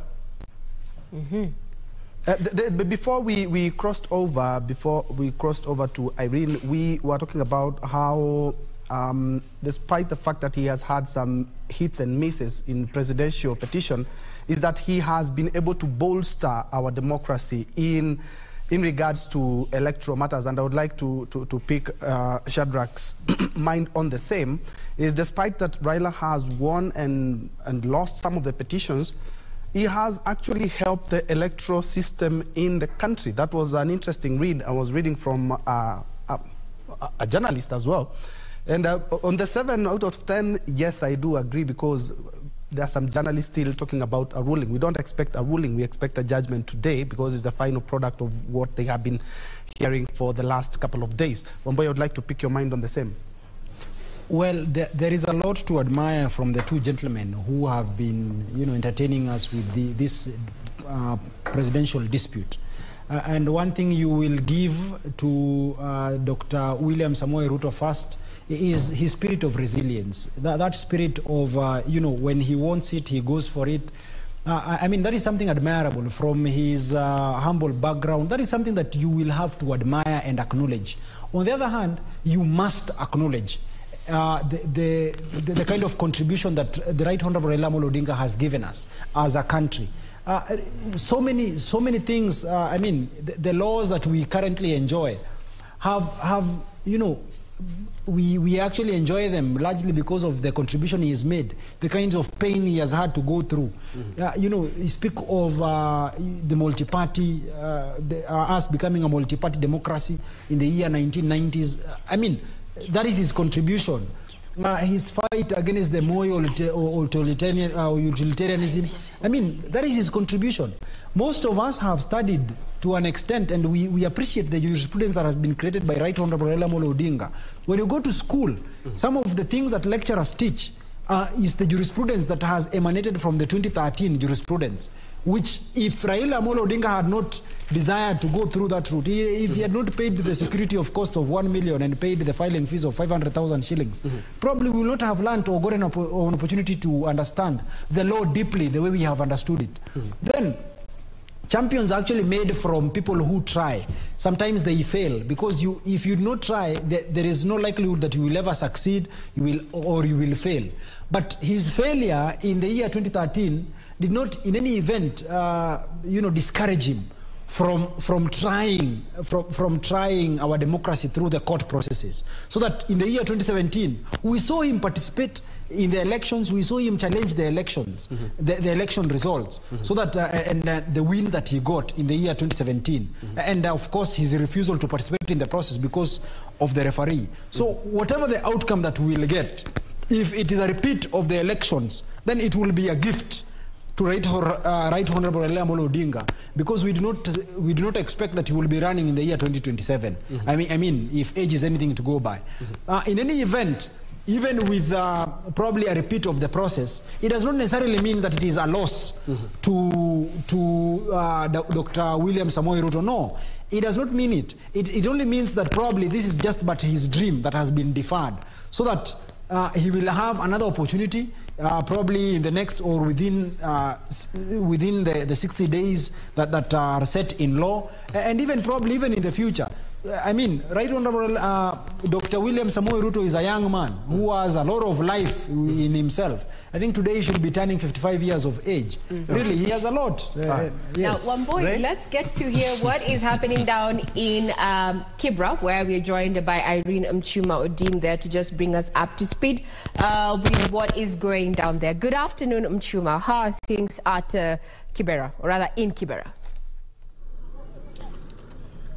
Regina, good afternoon. We are coming to you live at Kianda area in Kibra constituency.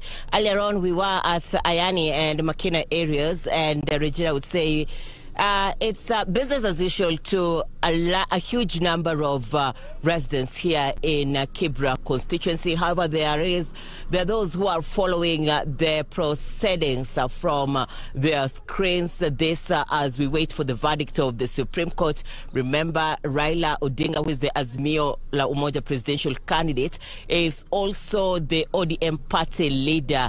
And Kibra constituency has time and again given him a back wherever he's making a move politically. And interestingly, Regina, unlike what many people would anticipate, that many people will remain at home and not go back to the business, is business as usual for many residents here in Kibra constituency. In fact, the shopkeepers, the tailors, the welders are going on with their business as usual. The matatu operators, boda boda riders. Thank you very much. The 7 judges making their way that are about to take their seats. And remember, this particular 7 judges are made up of William Oko, as you can see on your screen, flanked by Njoki Ndongo having a seat, Isaac Lenaola, Smokin Wanjala, Philomena Mwili, who's a Deputy Chief Justice, and Martha. Let's have a listen in.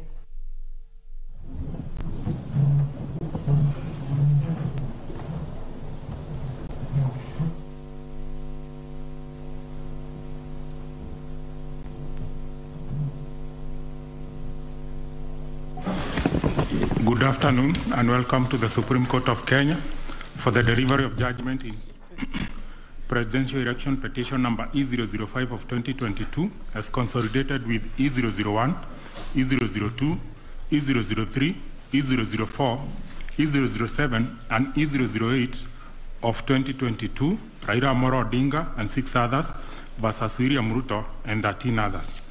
The Honorable Chief Justice and the President of the Supreme Court is presiding.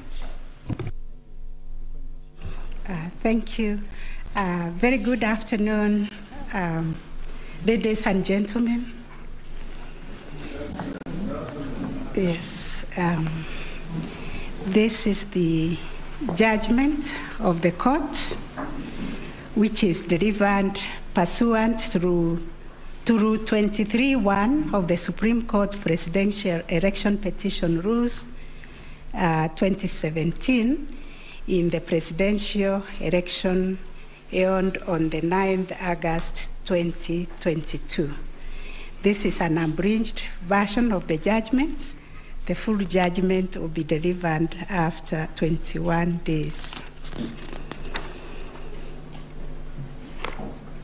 Kenya is a sovereign multi-party democratic state whose foundations are firmly spelled in the Constitution.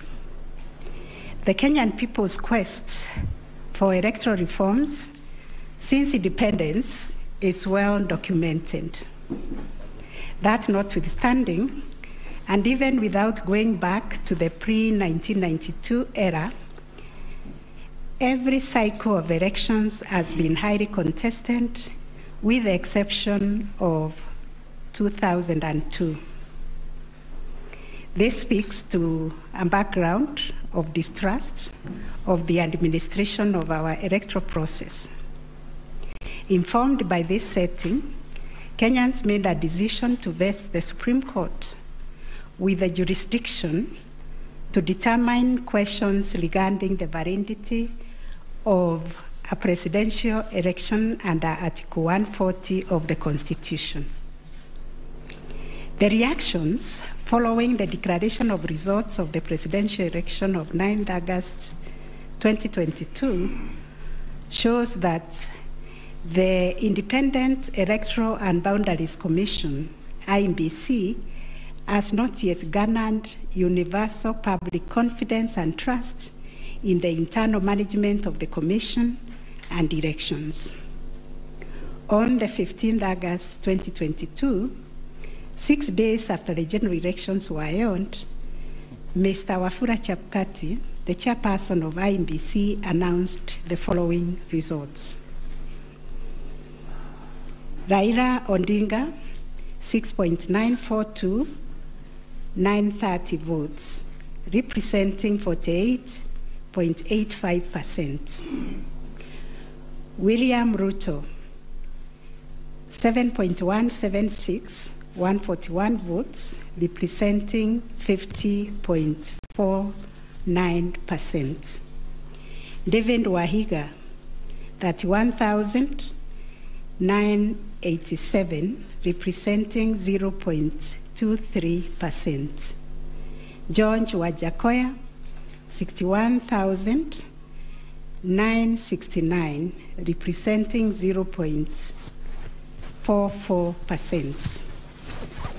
Based on the aforesaid results, the chairperson of IEBC declared William Samoei Ruto the first respondent, the presidential candidate for the United Democratic Alliance Party, as the president-elect.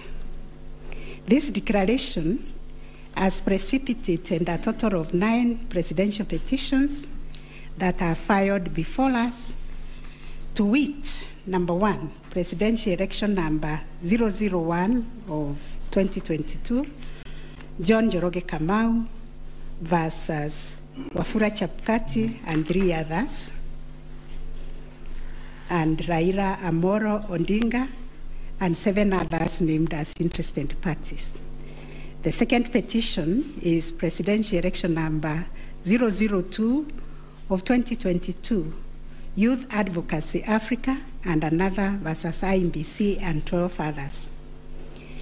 Third petition, presidential election petition number 003 of 2022, Kerif Khalifa and 3 others versus IMBC and 3 others. Fourth petition, presidential election petition number 4 of 2022, David Kariuki Ngari versus IMBC and 9 others.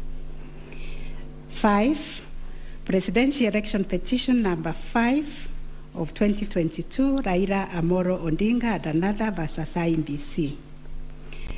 6, presidential election petition number 6 of 2022 by Moses Kuria and others versus Honorable Raila Amolo Odinga and 4 others named as interested parties. Number 7, presidential election number 007 of 2022, Okia Omtata Okoiti and others versus IMBC and others. Number 8, petition number 008 of 2022, Julia Nyoka Bichege and others versus IMBC and 3 others. And the last one but not least, petition number 009 of 2022, Ruben Kigame Richete versus IMBC and others. In addition to these petitions, we received a total of 24 interlocutory applications and 1 preliminary objection, which were filed in this court. 2 of the presidential election petitions were struck out. That is petition number 006 and 009 of 2022 for failure to meet the constitutional threshold as set out under Article 140 of the Constitution. On 29th August 2022, this court also admitted 3 amici curiae briefs by the Royal Society of Kenya, the Kenya section of International Commission of Jurists, and John Warubengo and 2 others. Upon perusing and considering the issues raised in the remaining presidential election petition numbers 001, 002, 003, 004, 005, 007, and 8, the responses and the submissions filed thereto, this court found that all the 7 petitions substantially raised similar issues and sought similar reliefs.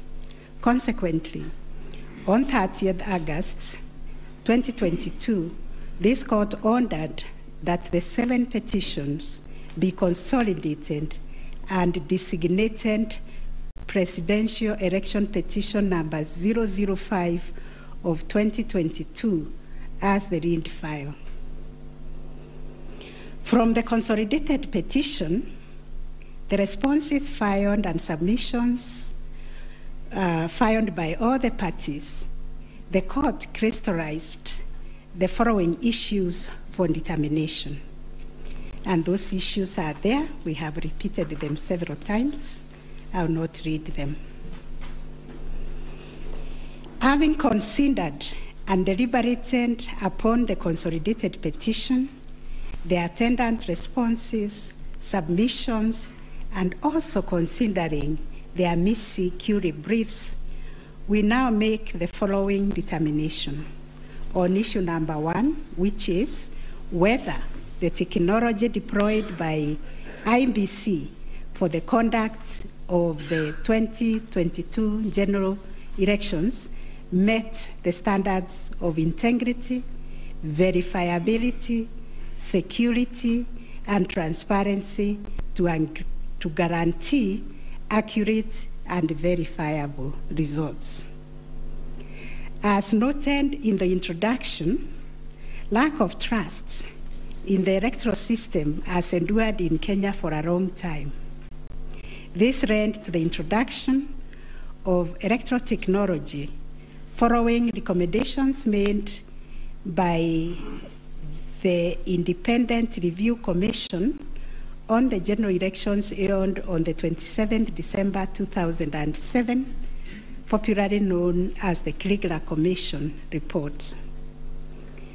That report recommended integration of technology into Kenya's electoral process for registration, identification of voters, and transmission of results. These were enacted in Section 44 of the Elections Act 2011. By this statute, IEBC is enjoined to adopt technology in the electoral process. As a consequence, the IEBC developed a technology known as Kenya Integrated Electoral Management System, KIMS, making Kenya's election process an hybrid as it employed both technology and manual processes. The first, third, and fourth petitioners in the consolidated petition challenge the technology used by IEBC during the 2022 general election. They plead that the manner in which technology was deployed and utilized fell short of the prescribed constitutional and statutory standards. As regards the audit of the register of voters, they urge that IEBC, pursuant to its elections operations plan, committed itself to conducting an audit of the register of voters by 31st March 2022. To the contrary, they arrange it only publicly availed the audit report on its website on 2nd August 2022, which was only 7 days to the elections. In this report, it was noted that the auditors established serious gaps and risk to the electoral process, including numerous cases of change of voter stations without knowledge or approval of the affected voters. Grant of voter update privileges in IEBC, IDMs, to 14 user accounts and related to voter registration. Reducing the accountability of user activities in the register of voters. Presence of 11 active generic accounts on the MBIS application and the 2 MBIS users with the same logging identification. Risking unauthorized system users, possible interference, change of particulars on the activation of voters in the system. IEBC's failure to set up access, decertification, and user activity review process.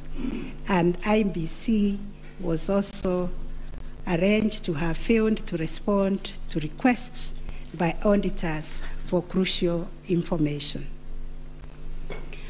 On the integrity of the technology deployed, it was the case for the 7th petitioner that in order to comply with Article 86 of the Constitution and Section 44 of the Elections Act, the technology deployed must be simple, accurate, verifiable, secure, accountable, and transparent.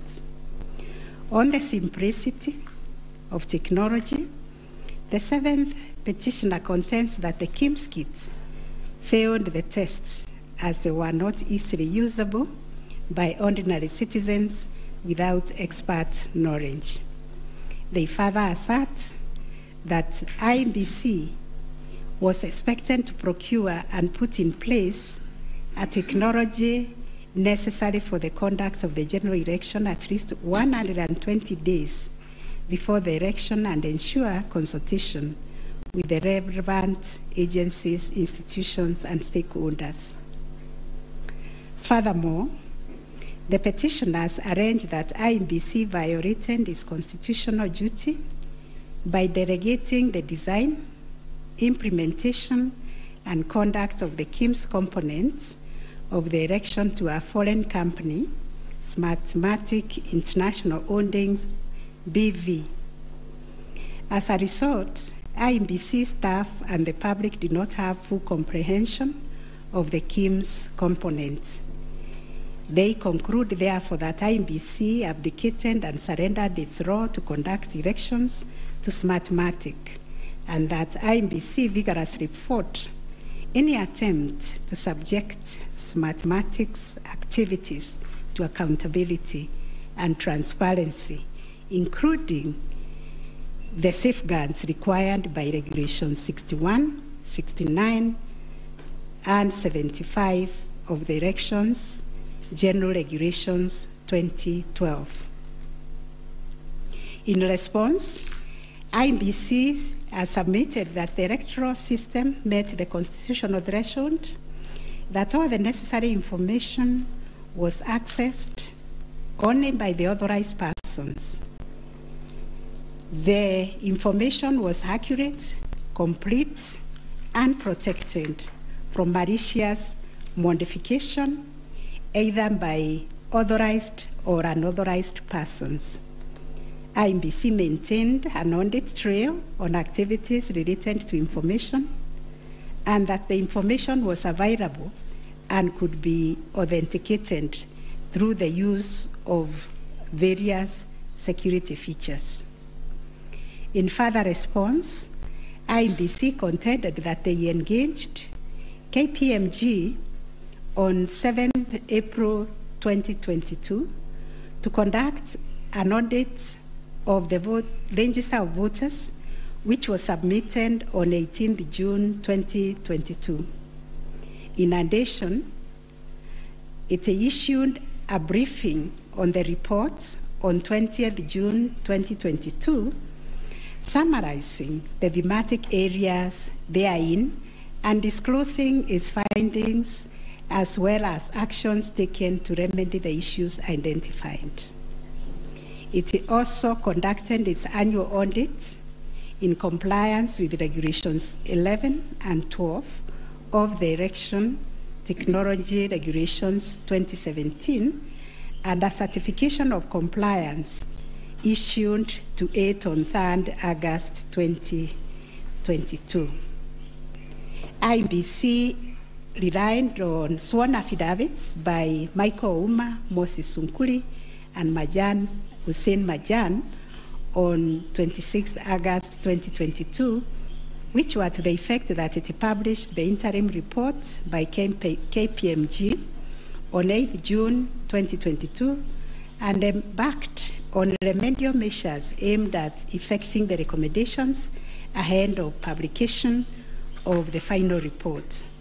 It was ascertained that it could not publish the full final audit report, as doing so would compromise the integrity and security of the electoral technology system, considering the provisions of the Data Protection Act, which imposes a duty to protect the data of Kenyan voters. On the other hand, the first and second respondents urged that even if there was failure of technology, it did not vitiate the result of the presidential election. Upon considering all the pleading submissions and the ICT scrutiny and inspection tallying and recount report, which fully examined the IEBC's result transmission system, RTS, we are not persuaded by the allegation that the technology deployed by IEBC failed the standard of Article 86A of the Constitution on integrity, verifiability, security, and transparency for the following reasons. 1, whereas it is true that the KIMS kit failed in 235 polling stations, 86,889 voters were granted the right to vote manually, and the requisite forms 32A were newly filed.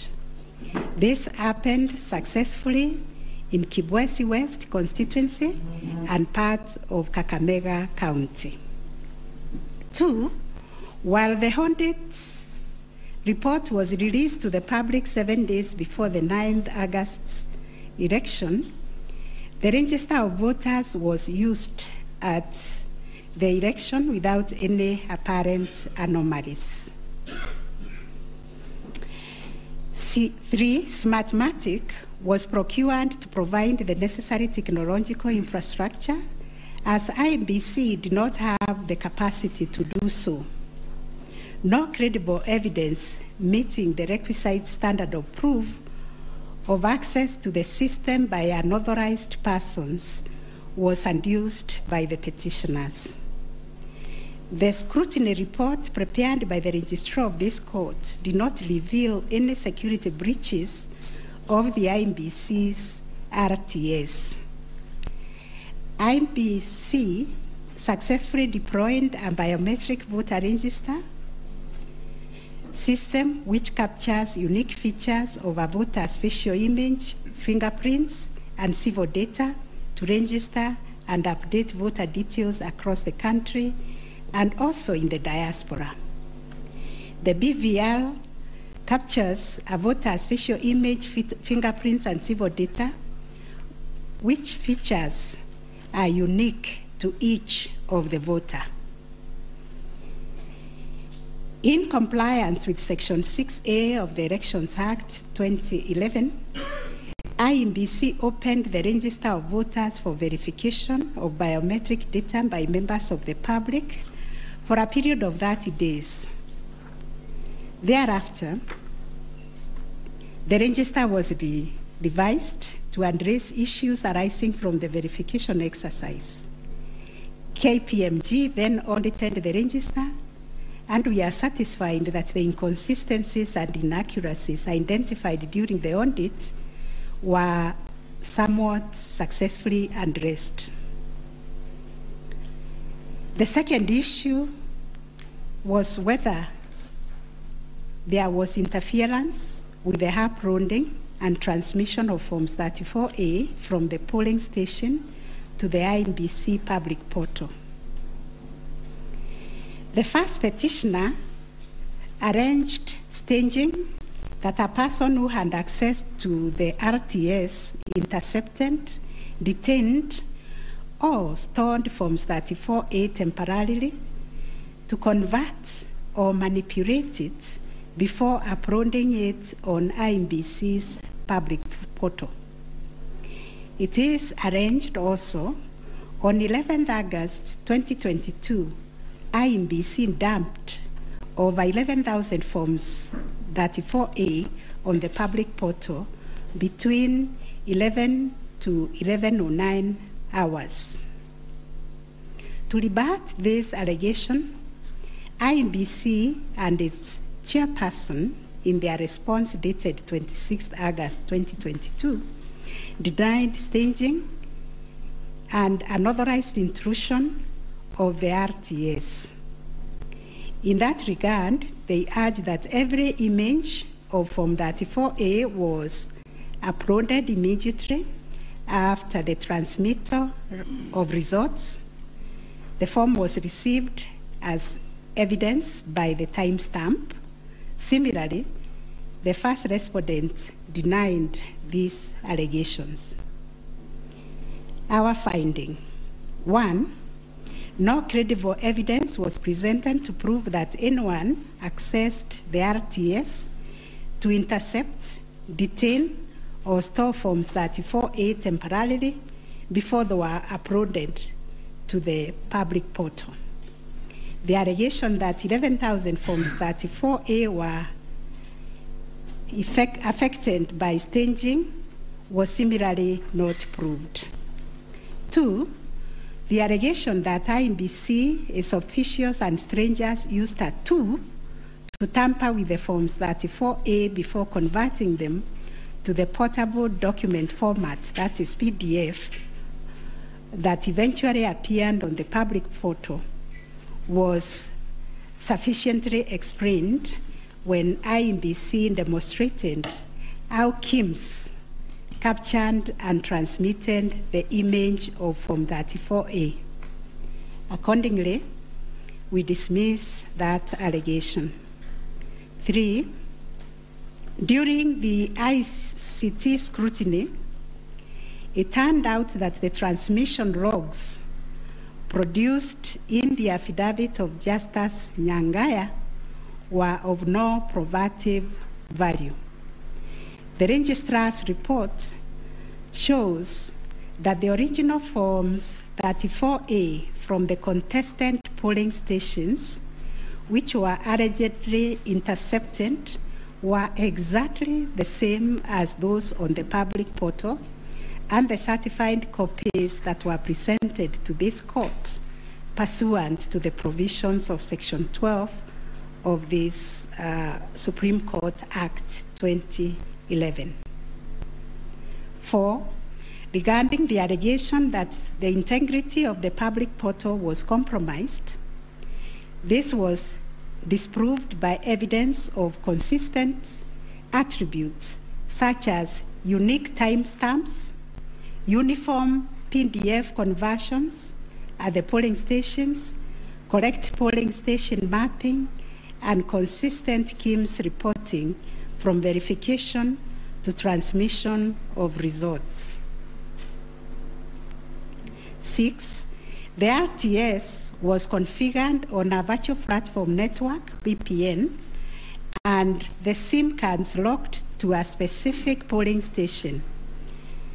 The server was also configured to accept results only from authorized and properly mapped KIMS kits. In our view, the petitioners failed to produce credible evidence to the contrary. 7, a review of some of the logs presented as evidence of staging showed that they were either from logs arising from the 2017 presidential election or were outright forgeries. In our considered view, there was no evidence of a man-in-the-middle server configured to the IEBC's VPN network, and no evidence was produced to show that the chairperson of IEBC and staff were part of the arranged conspiracy to stage the transmission process. 9, whether there was a difference between Forms 34A uploaded on the IEBC public portal and the Forms 34A received at the National Tallying Center and Forms 34A issued to the agents at the polling stations. On this issue, the first petitioner's case was that there was deliberate manipulation and tampering with Forms 34A, as demonstrated in the affidavits, to the effect that votes were being deducted from the first petitioner and being added to the first respondent.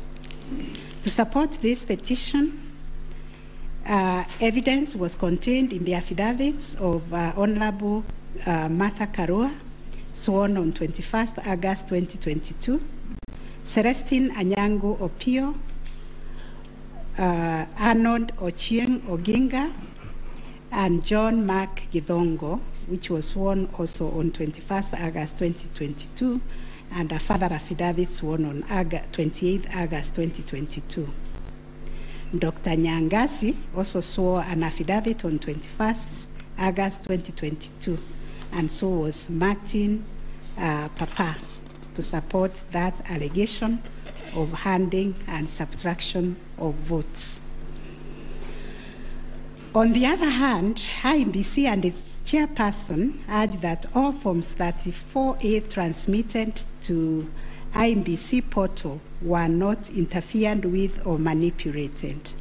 Further, that the Forms 34A signed at the polling station and issued to the agents were identical to the Forms 34A uploaded on the public portal and delivered to the National Tallying Center at the Bomas. It was contended that in any event, IMBC used the original physical Forms 34A to tally, verify, and declare the presidential election results. This court ordered scrutiny of the forms from the 41 polling stations outlined in the affidavit of Celestine Opio to ascertain the allegation of interference. And this is our finding. 1, there were no significant differences captured between the Forms 34A uploaded on the public portal and the physical Forms 34A delivered to Bomas that would have affected the overall outcome of the presidential election. B, no credible evidence was presented to support the allegation that Forms 34A presented to agents differed from those uploaded to the public portal. The report by the registrar of this court confirmed the authenticity of the original forms in the sampled polling stations. The affidavits of Celestine Opio and Arnold Ochieng Oginga, while containing sensational information, were not credible, as the registrar's report confirmed that all the Forms 34A attached to those affidavits and purportedly given to them by the agents at select polling stations were significantly different from the originals, certified copies, and those on the public portal. The purported evidence of Celestine Opio and Arnold Oginga, sworn in their respective affidavits, are not only inadmissible, but are also unacceptable. It has been established that none of the agents on whose behalf the forms were being presented saw any affidavit, that there is nothing to show that they had instructed both Celestine and Arnold to act for them. Yet the two have gone ahead to depone on matters that are not within their knowledge. This court cannot countenance this type of conduct on the part of counsel who are officers of the court. Though it is elementary learning, it bears repeating that affidavits filed in court must deal only with facts which an opponent can prove of his own knowledge, and as a general rule, counsel are not permitted to swear affidavits on behalf of their clients in contentious matters like the one before us, because they run the risk of unknowingly swearing to falsehood and may also be liable to cross-examination to prove the matters deponed. We must remind counsel who appear before this court, or indeed before any other court or tribunal, of the provisions of sections 113 and 114 of the Penal Code that swearing to falsehoods is a criminal offense, and 2, that it is an offense to present misleading or fabricated evidence in any judicial proceeding. Section 114 of the Penal Code states, and I quote, "Any person who swears falsely or makes a false affirmation or declaration before any person authorized to administer an oath or a declaration upon a matter of public concern, and at such circumstances that the false swearing or declaration, if committed in a judicial proceeding, would have amounted to perjury, is guilty of a misdemeanor." One of the most serious losses an advocate may ever suffer is the loss of trust by judges for a long time. Such conduct amounts to interference with the proper administration of justice. The contents of the affidavit of John Mark Githongo, which may contain forgeries, are also dismissed for not meeting the evidential threshold. Those averments contain no more than incredible and hearsay evidence. No admissible evidence was presented to prove the allegation that Forms 34A were fraudulently altered by a group situated in Karen under the direction of persons named in the affidavit and video clip attached to it. As a matter of fact, these two affidavits amount to double hearsay and incapable of being proved at each of the rears. We turn to Form 34A for Gacharaigo Primary School, which was sensationally presented by Madam Judy Soweto, advocate, to show that one Jose Kamango accessed the RTS and interfered with the result contained therein. This also turned out to be no more than hot air, and we were taken on a wild goose chase that yielded nothing of probative value. The Kim's kit relating to Songonyo Primary School, which bore the same serial number with another, was admitted by IBC as an inadvertent manufacturer's error. We are also satisfied that the two kits and other identifying features that were markedly different, including the timestamps and polling code, and therefore nothing turns on this anomaly. Therefore, to the question whether there was a difference between Forms 34A uploaded on the IBC public portal and those received at the National Tallying Center and those issued to the candidates' agents at the polling station, we have found none. Issue number 4, on whether the postponement of gubernatorial elections in Kakamega and Mombasa counties, parliamentary elections in Kitui, Rural, Kachiriba, Rongai and Pokot South constituencies, and electoral ones in Nyaki West in North Imenti constituency and Koanjenga in Embakasi South constituency resulted in voter suppression to the detriment of the petitioners, and especially in petition number 5 of 2022. It is common knowledge that IBC postponed elections for various seats during the general elections of 9th August 2022 due to mix-up of ballot papers in the above-named electoral units. It is the combined case of the first and second petitioners that in terms of Articles 136, 2A, 177(1), and 181 as read with Article 1 of the Constitution, the chairperson of IBC had no jurisdiction to postpone elections in those areas.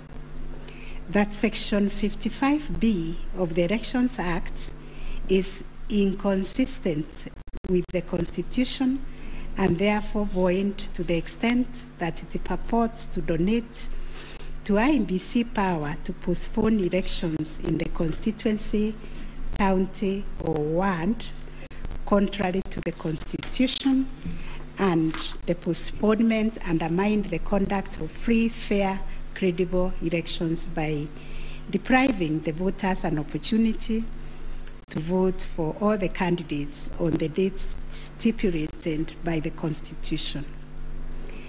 The petitioners further contend that the postponement of elections and the overall effect of suppressing voter turnout in the electoral units in question, which was prejudicial to him. Both the first and third petitioners also believe that elections were deliberately postponed in Kakamega and Mombasa counties.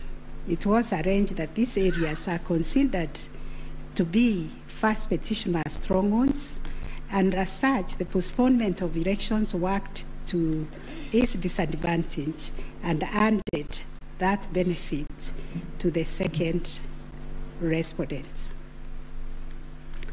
These assertions were denied by IEBC and its chairperson. They, however, admitted that they experienced confusion with the printed ballot papers and explained that they only discovered the mix-up on the eve of the election when the ballot papers were being distributed to the polling stations. That as a practice, ballot papers can only be opened on the eve of the election day to avoid any mischief, and that by the time the mix-up was discovered, it was logistically impossible to print and replace the ballot papers in time for the elections. For this claim to succeed, it must be demonstrated first, IEBC and no authority in law to postpone the elections, and secondly, that the postponement was deliberate and calculated to suppress voter turnout so as to affect the result by reducing the petitioners' overall votes. We've looked at the provisions of Section 55B of the Elections Act, which provides for circumstances when elections can be postponed in a particular electoral unit, including in cases of emergency. We are therefore satisfied that on the basis of the foregoing provision, the third respondent and the requisite power to postpone election in the constituencies, counties, and wards in question. Concerning the allegation of voter suppression, we note that voter suppression is generally recognized as a political strategy which takes many forms, but whose practical effect is ultimately to reduce voting by deliberately discouraging or preventing targeted groups of people from exercising their right to vote and thereby to influence the outcome of an election. It therefore goes against the letter and the spirit of Article 38, which guarantees every citizen the right to make political choices based on universal suffrage. As regards this allegation, it has not been shown that by postponing elections in the named electoral units, IEBC acted in bad faith or was influenced by irrelevant factors and considerations. From the explanation tendered, we are satisfied that the postponement was occasioned by a genuine mistake, which in our view could have been avoided and the members and staff of IEBC been more diligent when they went to inspect the templates in Athens, Greece, where the printing of ballot papers was undertaken. In the absence of any empirical data, we cannot find a basis upon which to conclude, as a matter of fact or evidence, that the postponement affected voter turnout, as a consequence of which the first petitioner alone, as a presidential candidate, suffered disadvantage. At any rate, the nature of the ballot being an individual decision and secret, there may be other factors to which the turnout in the named units can be attributed. From the evidence on record, however, it appears to us that 2022 general election recorded one of the lowest turnouts since the introduction of multi-party political systems some 30 years ago. If there was a low voter turnout, it affected all the 6 categories of candidates, and its explanation, in our view, lies elsewhere, but certainly not a calculated suppression. On the other hand, in rebuttal to these claims, IEBC illustrated with examples to our satisfaction that there was no nexus between the postponement of elections and voter turnout in the affected units.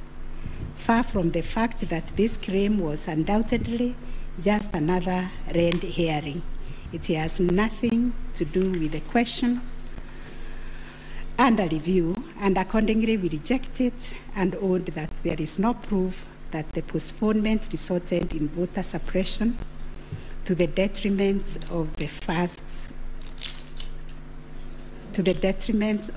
first petitioner. Whether there were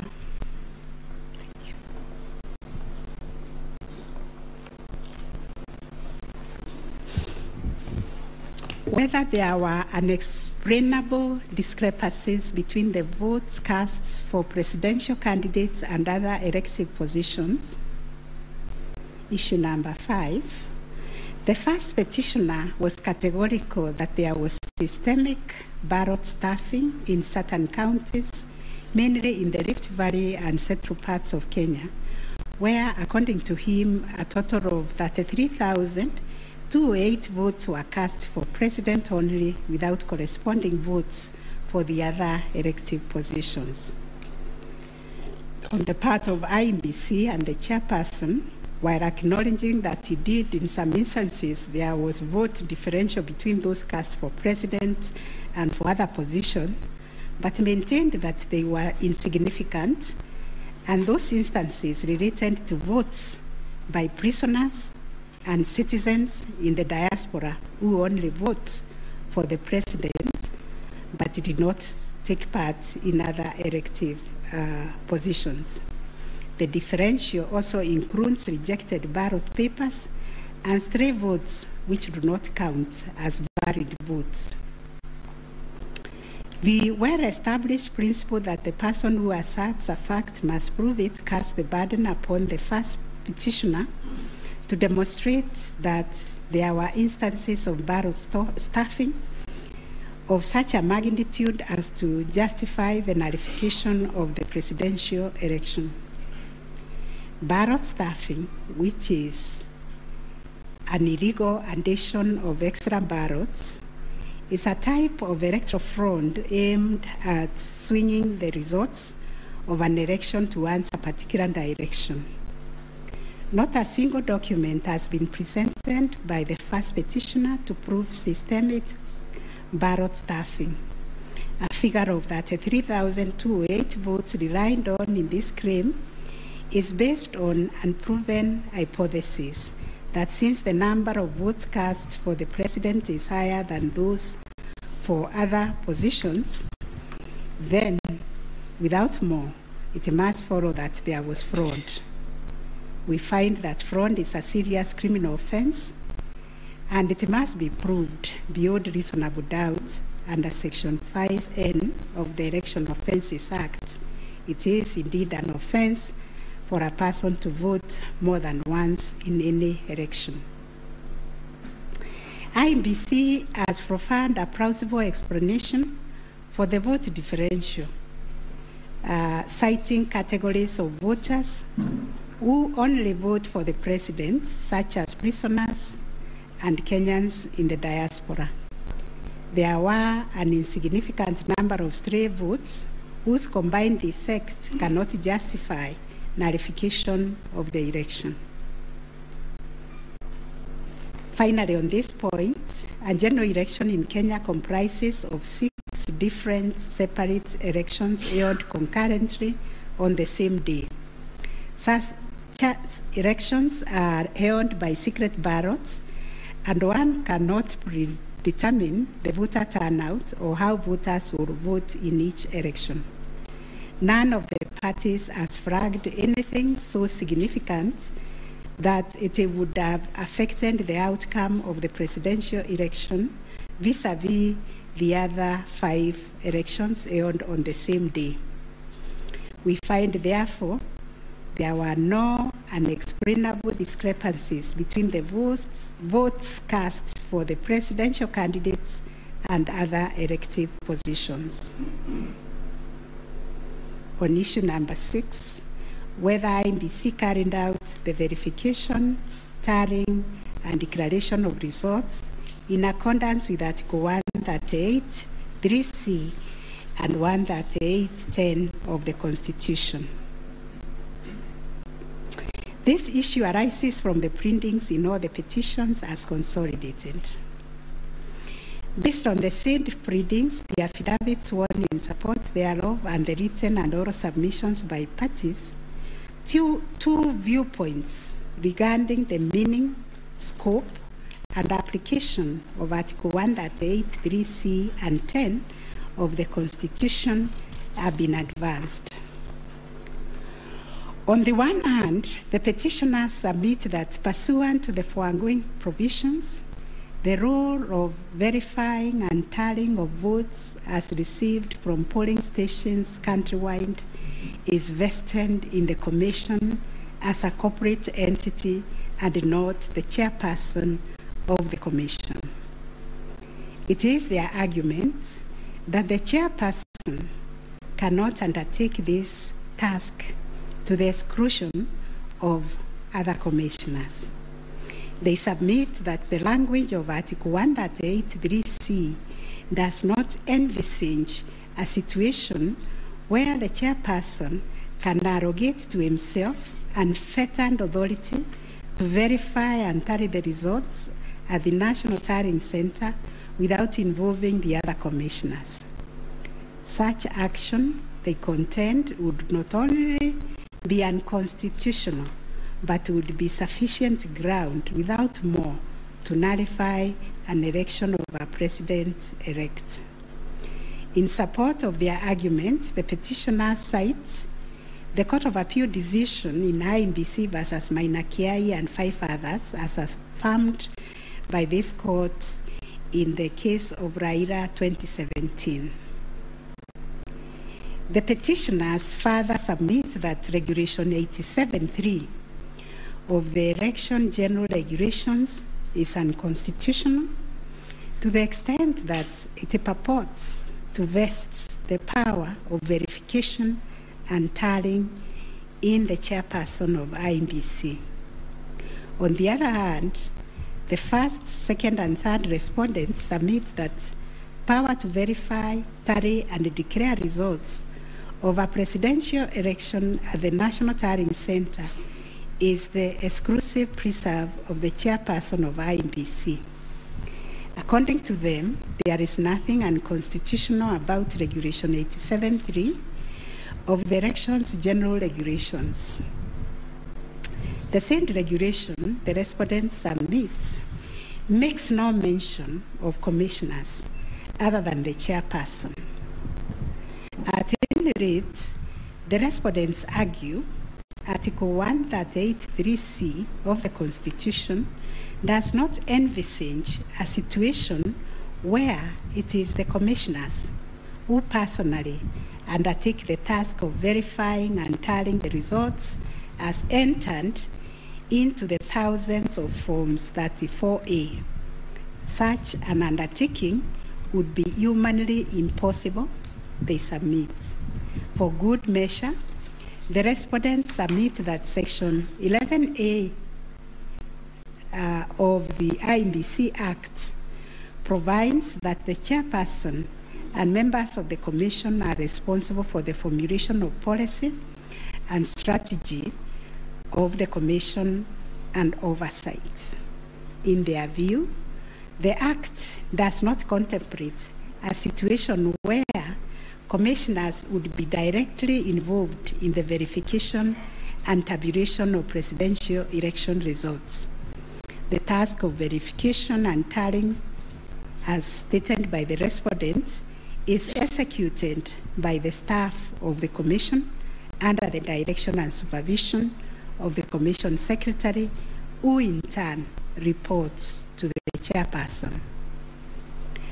As to whether the chairperson acted unilaterally in verifying and tallying the presidential election results at the National Tallying Center, the petitioners claim that he did. This is what happened. It is the petitioner's case that the chairperson published an illegal Gazette Notice number 4956 of 2022, in which he designated himself as the presidential returning officer, a position unknown in law and the Constitution. Having done so, the petitioner states that the chairperson proceeded to conduct the verification and tallying process to the exclusion of other commissioners, each of whom he undersigned verifiable roles and related to the verification and tallying exercise. On his part, the chairperson of IEBC submitted that although he has the exclusive authority to verify and tally the presidential election results as received at the National Tallying Center, he did involve the other commissioners in the exercise before eventually declaring the final results. He submitted that he did this in the spirit of teamwork. The chairperson of IEBC states that indeed the 4 commissioners were involved in the preparation of the 9th August general elections from the time of their swearing into office all the way to the verification and tallying of results at the National Tallying Center until they withdrew from the exercise just when he was set to declare the final results. Having considered all the parties' submissions, we find that pursuant to Article 138(3)(c) of the Constitution, the power to verify and tally presidential election results as received at the National Tallying Center vests not in the chairperson of IEBC, but in the Commission itself. The latter carries out this exercise through its secretariat staff, technical personnel, and any other persons hired for that purpose under the oversight and supervision of the chairperson and the other members of the Commission.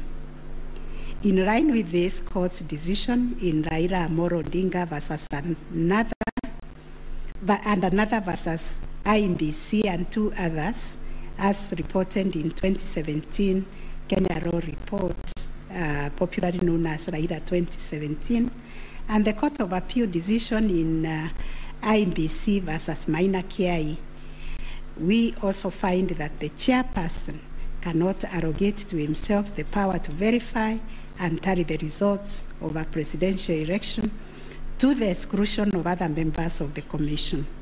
Indeed, Article 138(10) of the Constitution, although the power to declare the results of a presidential election after verification and tallying is vested in the chairperson, he does so only as a delegate of the Commission.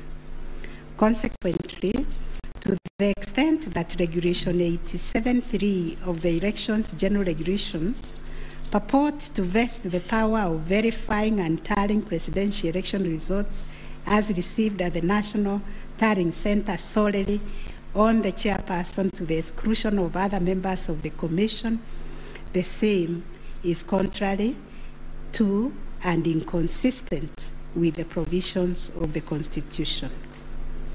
That said, we, however, take cognizance of the fact that the 4th, 5th, 6th, and 7th respondents, referred to as the 4 commissioners, actively participated in the verification and tallying exercise from the beginning up to and until just before the declaration of the result by the chairperson. They took turns announcing the results as verified and tallied, and were present and active during the actual verification and tallying at Bomas. An example is when one of them, Justice Nyangaya, stood on the podium to announce to the public results and also announced an adjustment that had been occasioned by errors of tabulation. The events of 15th August 2022, therefore, came as a surprise. As the public waited for the chairperson of IEBC to declare the final results, sporadic violence broke out at Bomas. The violence swiftly was contained by the security forces, but there was unexpected drama as 2 different factions of the Commission began to emerge. Kenyans found themselves watching an appalling split screen scenario on their television sets. On one part of the screen was the chairperson readying himself to declare the results in accordance with Article 138(10) of the Constitution. On the other part of the screen were the 4 commissioners on the runs of the Serena Hotel, Nairobi, from where they announced that they would not own the results that were soon to be declared by their chairperson. The 4 commissioners informed the public of their rejection of the yet-to-be-announced results, terming them opaque, due to the manner in which the chairperson had been conducting the verification and tallying exercise. In his affidavit dated 25th August 2022, Justice Nyangaya affirmed that the chairperson's actions during the tallying and verification exercise at Bomas made it difficult to ascertain the total number of votes cast and the actual number of votes attained by each candidate, so as to enable him authoritatively state the commission and declared accurate results. All the petitioners have anchored their arguments for the nullification of the 9th August presidential election in Taharia on the walkout from the Bomas by the 4 commissioners. They contend that by rejecting IEBC's results on grounds of opaqueness of the verification and tallying process, they called into question the credibility of the entire election. They further submitted that being in the majority out of the 7-member commission, their view should prevail and the election should be nullified. It is the petitioner's argument, therefore, that a dysfunctional commission cannot deliver a credible election. We note that apart from their 11th hour denunciation of the verification and tallying process and their averments regarding the conduct of the chairperson, the 4 commissioners have not placed before this court any information or documents showing that the elections were either compromised or that the result would have substantially differed from that declared by the chairperson. Critically, they have not explained why they participated in a verification process when they knew that it was opaque up until the last minute. Indeed, at the Serena Hotel press briefing, the 4 commissioners acknowledged that thus far the entire election had been managed efficiently and credibly. The chairperson on his part did not make matters any better by maintaining a stoic silence, even as things appeared to be falling apart. All this, in our view, points to a serious malaise in the governance of an institution entrusted with one of the monumental tasks of midwifing our democracy, an institution that obviously needs far-reaching reforms, of which we shall say more in our detailed reasons. But are we to nullify an election on the basis of a last-minute boardroom rapture, the details of which remain scanty and contradictory between the chairperson of the commission and some of its members? In the absence of any evidence of violation of the Constitution and our electoral laws, how can we upset an election in which the people are participating without hindrance, as they made their political choices pursuant to Article 38 of the Constitution? To do this would be tantamount to subjecting the sovereign will of the Kenyan people to the quorum antics of IEBC. This we cannot do. Clearly, the current dysfunctionality at the Commission impugns the state of its corporate governance, but does not affect the conduct of the 2022 election.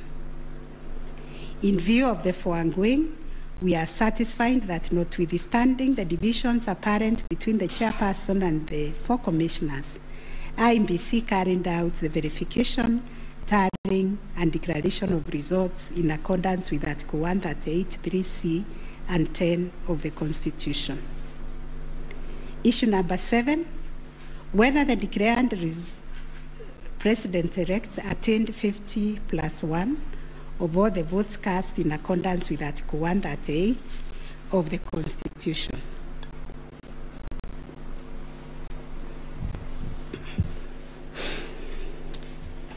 The first, second, and third petitioners averred that the first respondent did not garner 50%+1 of the total votes cast, and therefore did not meet the threshold provided by Article 138(4)(a) of the Constitution. They anchored their claims on the basis that in order to determine whether a candidate has attained 50%+1 of the votes cast, this ought to be calculated based on the total number of votes cast, excluding rejected votes. They argued that 50% of 14,353,165 votes, in their view, were the varied votes cast, which amounted to 7,176,582.77 votes. They therefore contended that by attaining 7.176141 votes, the first respondent did not meet the constitutional threshold to be declared president-elect. Supporting the claim that the first respondent did not meet the 50+1 constitutional threshold was the sixth petitioner. His contention was founded on the backdrop of a press briefing issued by the chairperson of IEBC after the official closure of voting on 9th August 2022. According to the sixth petitioner, the chairperson of IEBC announced that the voter turnout was 65.4% of the total number of registered votes based on the verification of the KIMS kits which were functional during the process of voting. In addition, the sixth petitioner urged that the voter turnout of 65.4% did not include some 238 polling stations where the KIMS kit had malfunctioned, necessitating use of the manual register. It was therefore urged that the minimum number of votes cast could not be less than 14,466,779. Additionally, that this number was bound to increase once the number of votes from the areas that used the manual register were included. The sixth petitioner further claimed that a summation of the minimum number of votes cast and untallied manual votes would represent the actual voter turnout.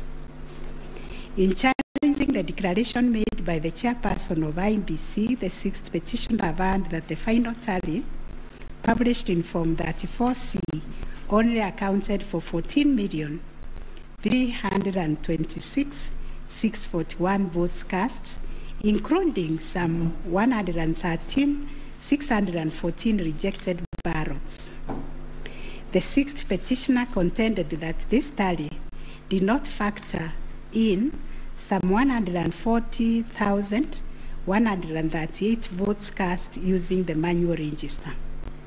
The sixth petitioner computed this number by subtracting 14,326,641 declared votes cast from 14,466,779 generated by the sixth petitioner as representing 65.4% of the voter turnout. Referring to the tariffs in Form 34C, the sixth petitioner summed the number of votes cast for each candidate as follows. Raila Odinga, 6,942,193. William Ruto, 7,176,141. Wahiga Mwaura, 31,987. And George Wajakoya, 61,969, adding to a total of 14,213,027. He then added 140,138,000 arranged to be entered in the votes, and this yielded a total of 14,353,165 total valid votes, which the sixth petitioner used to compute the percentages garnered by each candidate as follows. William Ruto, according to him, garnered 49.9%, Raila Odinga 48.3%, Wahiga 0.22%, and Wanjakoya 0.3%. It is on this basis that the sixth petitioner grounded the claim that none of the candidates met the constitutional threshold as set out in Article 138(4)(a). IEBC and its chairperson disputed the sixth petitioner's claim. They submitted that the declaration of results is based on the number of people identified as having voted on the KIMS kit and not the total persons on the voters' register as arranged. They contended that the final voter turnout comprising of the voters who were identified through the KIMS kit and those who voted manually was 64.76% and not 65.4% as arranged by the petitioners. They urged that the announcement error by the chairperson of IEBC on 10th August 2022 was immediately clarified during the same press briefing. And evidence of this correction was provided to this court in an affidavit of the first and second respondents in Presidential Election Petition number 7 of 2022. According to IEBC and the chairperson, 14,239,862 voters were identified using the KIMS kits, while 86,889 voters were identified using the printed voter register. Therefore, the total valid votes cast were 14,213,137, while the total number of rejected ballots were 113,614, constituting 14,326,751 total votes cast. They illustrated that the first respondent garnered 7.176,141 votes against 14,213,137 total valid votes cast, yielding a percentage of 50.49 to meet the requisite constitutional threshold for a candidate to be declared president-elect. In the upshot, the percentage attained by each candidate was as follows. Raila Odinga 48.84%, William Ruto 50.48%, Wahiga Mwaura 0.22%, and George Wanjakoya 0.43%. IEBC and its chairperson also submitted that the KIMS kits malfunctioned in 235 polling stations, necessitating the use of the printed voter register. In these polling stations, backup KIMS kits were later deployed for purposes of results transmission. The first respondent, in response to the question of 50+1 constitutional threshold, maintained that he had attained the threshold under Article 138(4) of the Constitution as elaborated by the IEBC and the chairperson.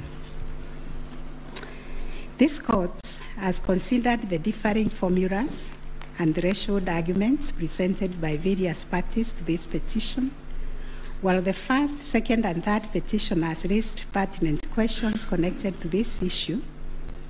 We shall address them together with those of the sixth petitioner, who has addressed and focused on the issue as specifically framed in detail.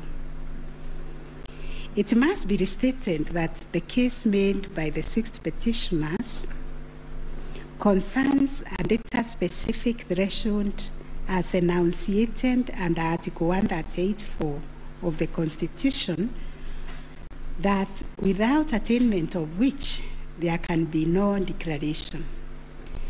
This data-specific threshold is what this court declared in John Arun Mwau and two others versus IEBC and others. Petitions numbers 2 and 4 of 2017, consolidated, referred to as the ultimate yardstick for determining the winner in a presidential context.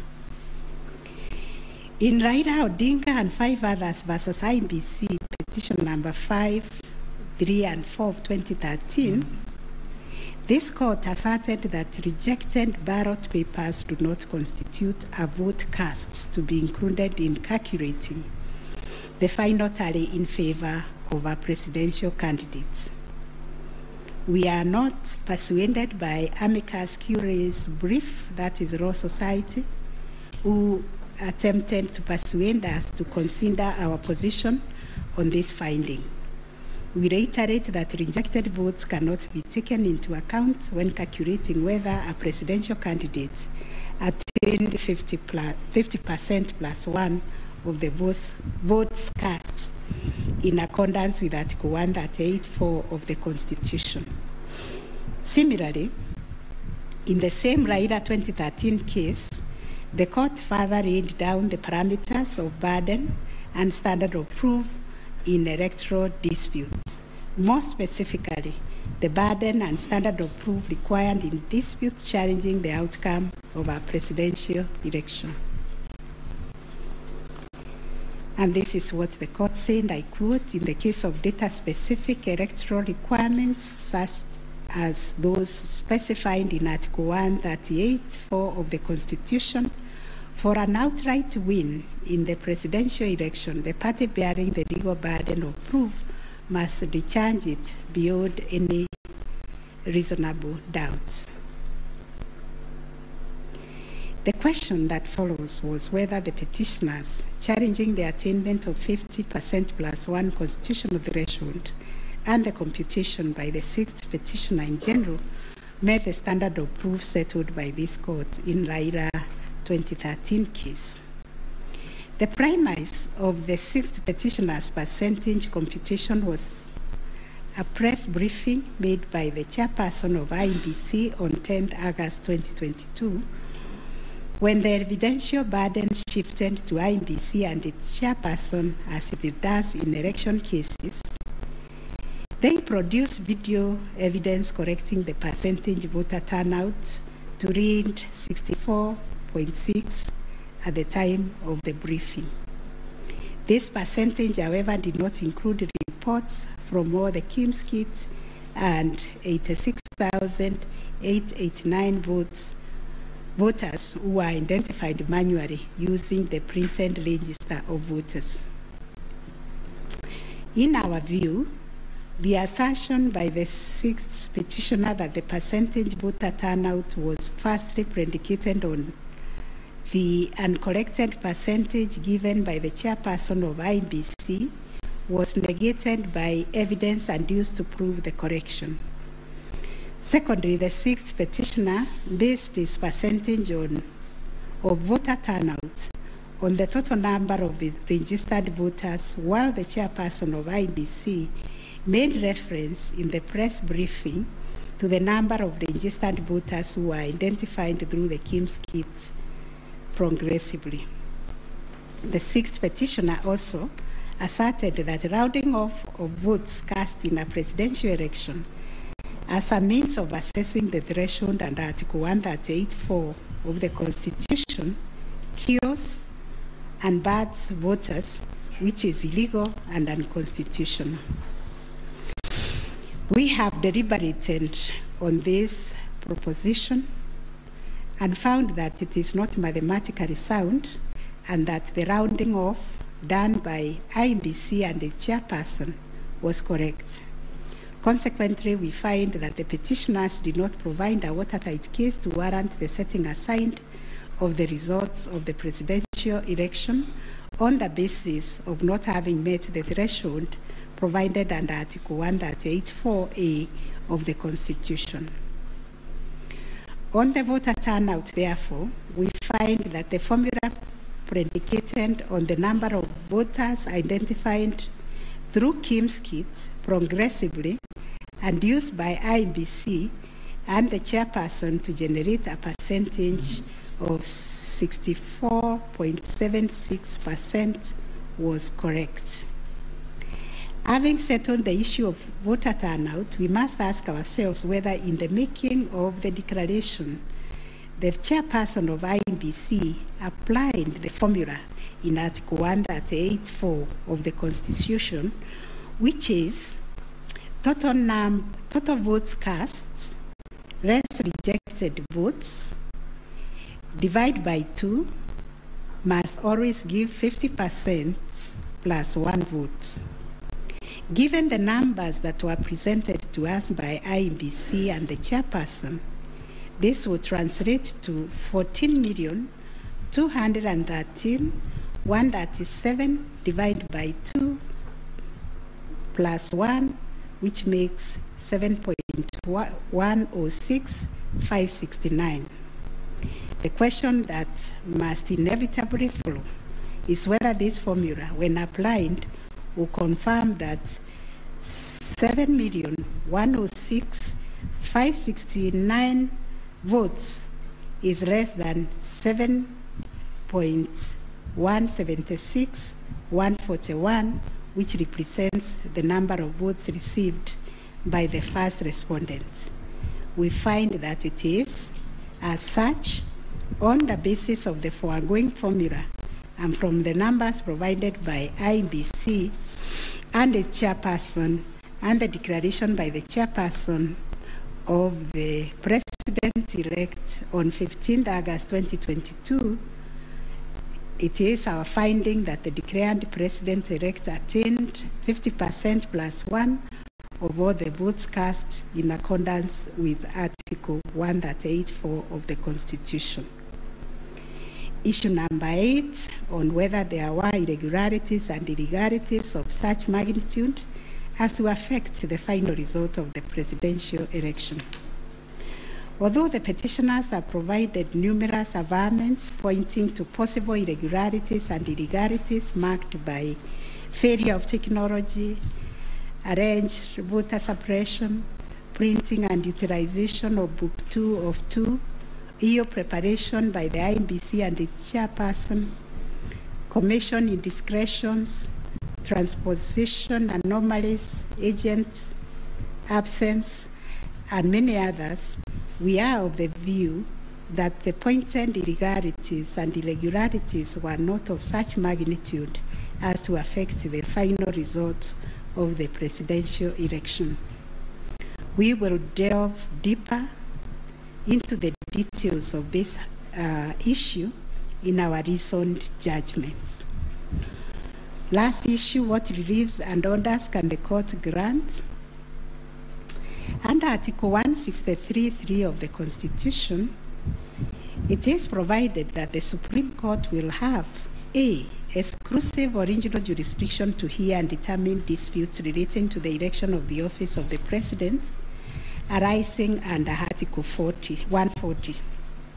And Article 140 provides, I quote, a person may file a petition in the Supreme Court to challenge the election of the President-elect within 7 days after the date of the declaration of the results of the presidential election. 2, within 14 days after the filing of a petition under clause 1, the Supreme Court shall hear and determine the petition, and its decision shall be final. If the Supreme Court determines the election of the President-elect to be invalid, a fresh election shall be held within 60 days after the determination. In exercising its jurisdiction pursuant to these provisions, the court sits as an election court with the mandate to determine the validity or otherwise of the election of the President-elect. It is clear to us that the jurisdiction of the court is quite circumscribed in terms of the orders or reliefs it can grant following the hearing and determination of the election petition under Article 140 of the Constitution.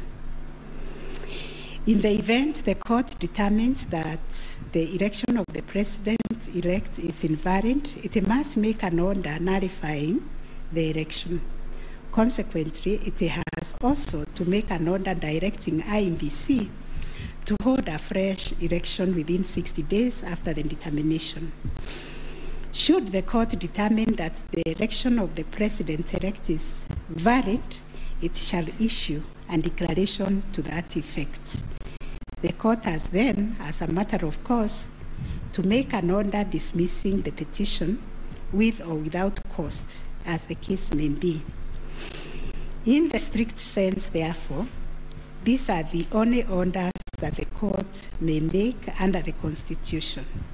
The court cannot assume jurisdiction that goes beyond the purview of Articles 163(3) and 140 of the Constitution. However, nothing stops the court from issuing orders or reliefs by way of recommendations. Indeed, since 2013, this court has issued many recommendations arising from the determination of 3 petitions challenging the election of the President-elect. The recommendations are meant to improve our electoral landscape and hence aid in the development of our democracy.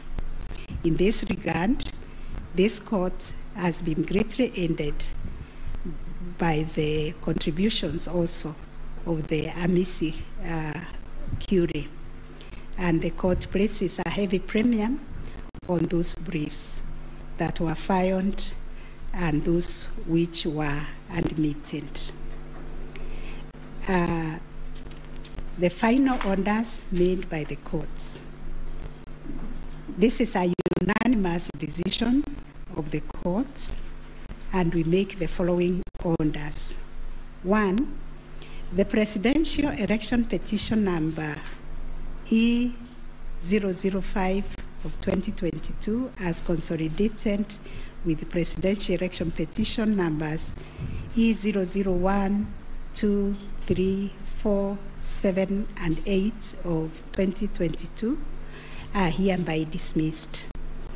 As a consequence, we declare the election of the first respondent as President-elect to be valid under Article 143 of the Constitution.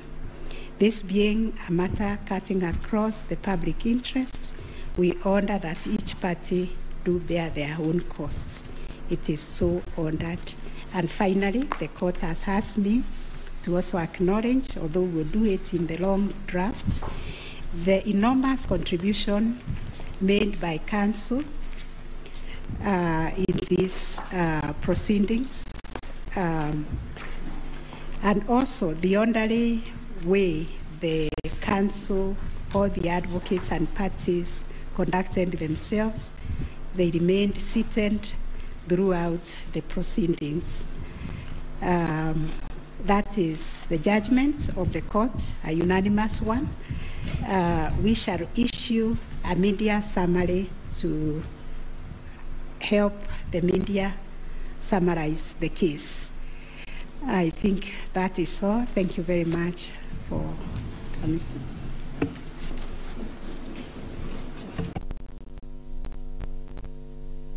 My Lady, Madam Chief Justice, and the learned judges of this court, again, I am requested by my colleagues to thank you most profusely for your labors into delivering this judgment, listening to all of us, and giving our nation this judgment so that we may move forward. Thank you, and God bless you.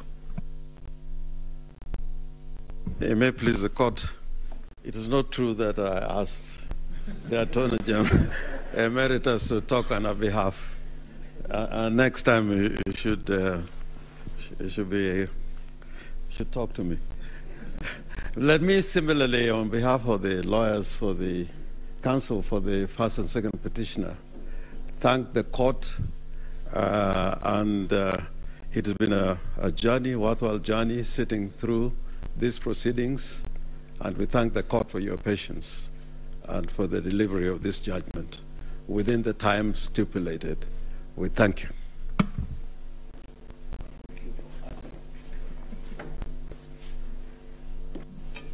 Madam President, members of the court, I wish to request just a couple of minutes for the chairperson of the Law Society of Kenya to make a few remarks in appreciation of the work that the court and Kenyans have done on this exercise, if you allow. Thank you.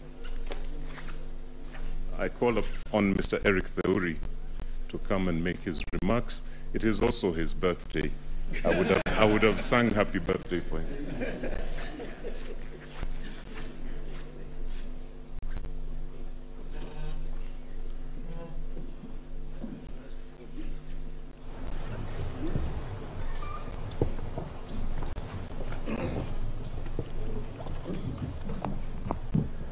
My Lord, the Chief Justice of the Republic of Kenya, the President of the Supreme Court, the Deputy Chief Justice and all the Justices of the Supreme Court, I think it would only be fair that I make my remarks after counsel for the respondents, Senior Fred Ngatia, makes his remarks to the court.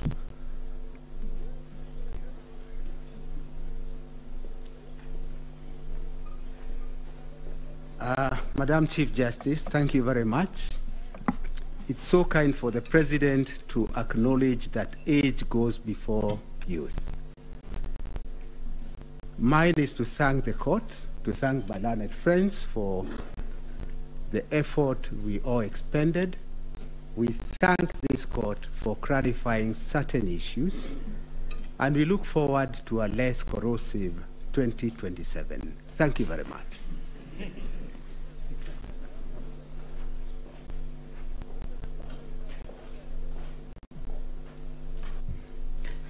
Madam Chief Justice, Madam Deputy Chief Justice, it's so nice to have two madams at the same time, and members of the court. Since there are only men talking, I decided that I should become a woman and talk. It's become too much of a male affair in here. But on behalf of the, well, I think we were the third petitioner, I wish to thank you, and you've clarified the Regulation 87.4, which I was feeling very passionately about, that it was unconstitutional from what I've heard. But thank you very much for the time you spent, and we do apologize if at times we looked like hooligans. I mean, you have said we behaved well, but we didn't behave as well as we should have. But thank you very much for your time and for delivering this judgment.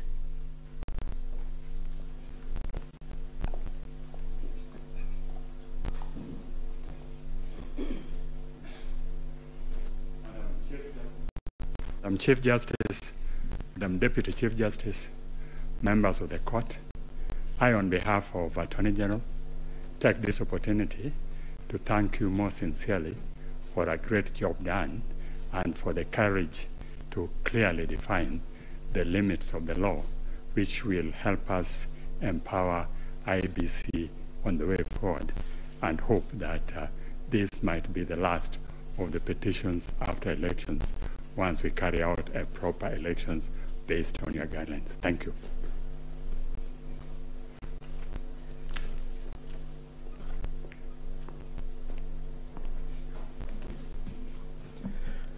The Chief Justice and the justices of the Supreme Court. On a light note, my members would be extremely worried if we take the submissions of senior counsel Orengo that this should be the end on account of fees.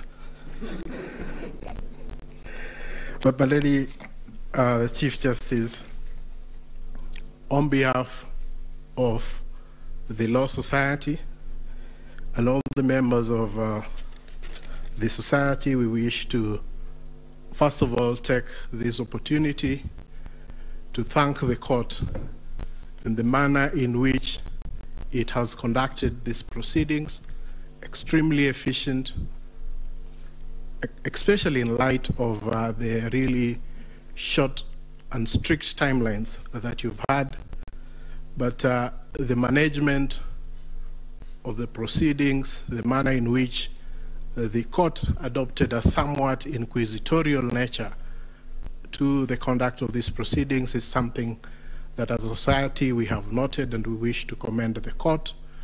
And we do hope that the other courts, as they determine any petitions, election petitions that will go before them, will similarly adopt such inquisitorial attitude, so that we try and really enrich the process that these proceedings intend to achieve. Secondly, I wish to also thank the council, all the advocates who have appeared before you. They have demonstrated extremely high standards of decorum and courtesy, and have also demonstrated a flair for persuasion of the court, including the use of PowerPoints, and of course the now famous Pinky Pinky Ponky mimic. But all that really, I'm sure, has demonstrated, especially to the younger members of the society, how to conduct themselves before the court and how to really prepare a persuasive brief. And we thank all the advocates who appeared before this court for the good work that they have done. And of course, as a society, we feel extremely proud that they have been able to raise the profile of the advocates in this country a notch higher from their presentation. So, my lady and my lord, it's not lost to us that at the end of these proceedings, and once we are able to get your judgment after 21 days, that it is democracy and the Kenyan people who are the winners. The decision today, in a way, validates the choices that were made by the Kenyan people on the 8th of August, and they also help to build confidence in the institutions that manage the elections and the court. We recognize that no country is born as a democracy, and that it is a process, and the process of challenging an election, as has happened before this court, is part of the processes of building confidence within the electoral system. And we thank all the petitioners for choosing to challenge the results before this court. But at the end of the day, Kenya stands tall as a beacon of democracy, and we're very grateful that we've had this opportunity also as a law society to appear before the court and to give an amicus brief which the court has had time to consider. So we thank you and we wish you a good day. I know it has been a long 14 days, but you can rest, and we'll be looking forward to the decision that you deliver within 21 days. Thank you so much, my lady and justices of the Supreme Court.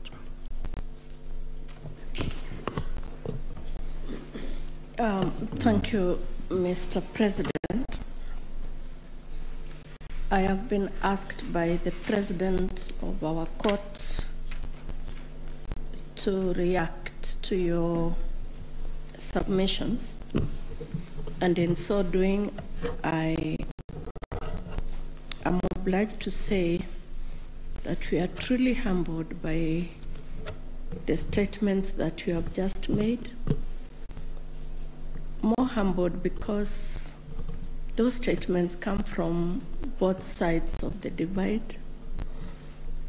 And thank you for appreciating what we have to do within a very short while. Thank you for appreciating that it wasn't our wish that we were doing what we were doing. We were doing the wish of the Constitution of Kenya 2010, the laws of the Republic, the facts of the cases that you placed before us, and the evidence in rebuttal. We know that, and we have repeatedly said this, the President and I, whenever we have had time to talk to you in other fora, that we are incomplete without this side of the bar. We are incomplete without the advocates. We thank you. We will get opportunity to do that in the main judgment, in the reasoned judgment. But we really appreciate your industry. We were impressed by the submissions you took. And we were impressed, and we said this the last 3 days, I'll tell you something about that in a minute, by how deeply you believed in your clients' cases. That we think is a mark of an extremely grown legal profession, and we ask that you do not bring the bar down. You keep taking it up. In any contest of whatever nature, and even if we say there are no winners and losers, and even if we say that the winners are the Constitution and the people of Kenya, the truth is that some 6 million Kenyans will not be happy today. But that's the nature of the work we do. What we hope, and we hope you can advise your clients and our brothers and sisters that are the Kenyan people, that that is what was expected. One side had to win. One side had to be in total or a great extent of compliance with the Constitution and electoral law than the other side. That's how we saw it. We thank you very much. We, the 7 of us, have not slept since we parted company on Friday. I think it is showing on our faces. And we thank you that you appreciate that we work under difficult circumstances, especially because of time. As ground rules, we agreed when we left you here on Friday that we would not pick any of your calls. A lot of you called us, but we just couldn't pick your calls. And I hope you understand that we couldn't. We saw that you were trying to call us, but we just could not pick the calls. I hope you understand. And now if you allow us, again, on behalf of these 7 men and women, thank you very much for appreciating what we have to do. Thank you for giving us the honor to serve this country in these capacities. And let's hope that we can continue to grow our democracy this way. And thank you very much for everything you also do for the country. And now you allow us to go home and sleep. Thank you. The court is adjourned.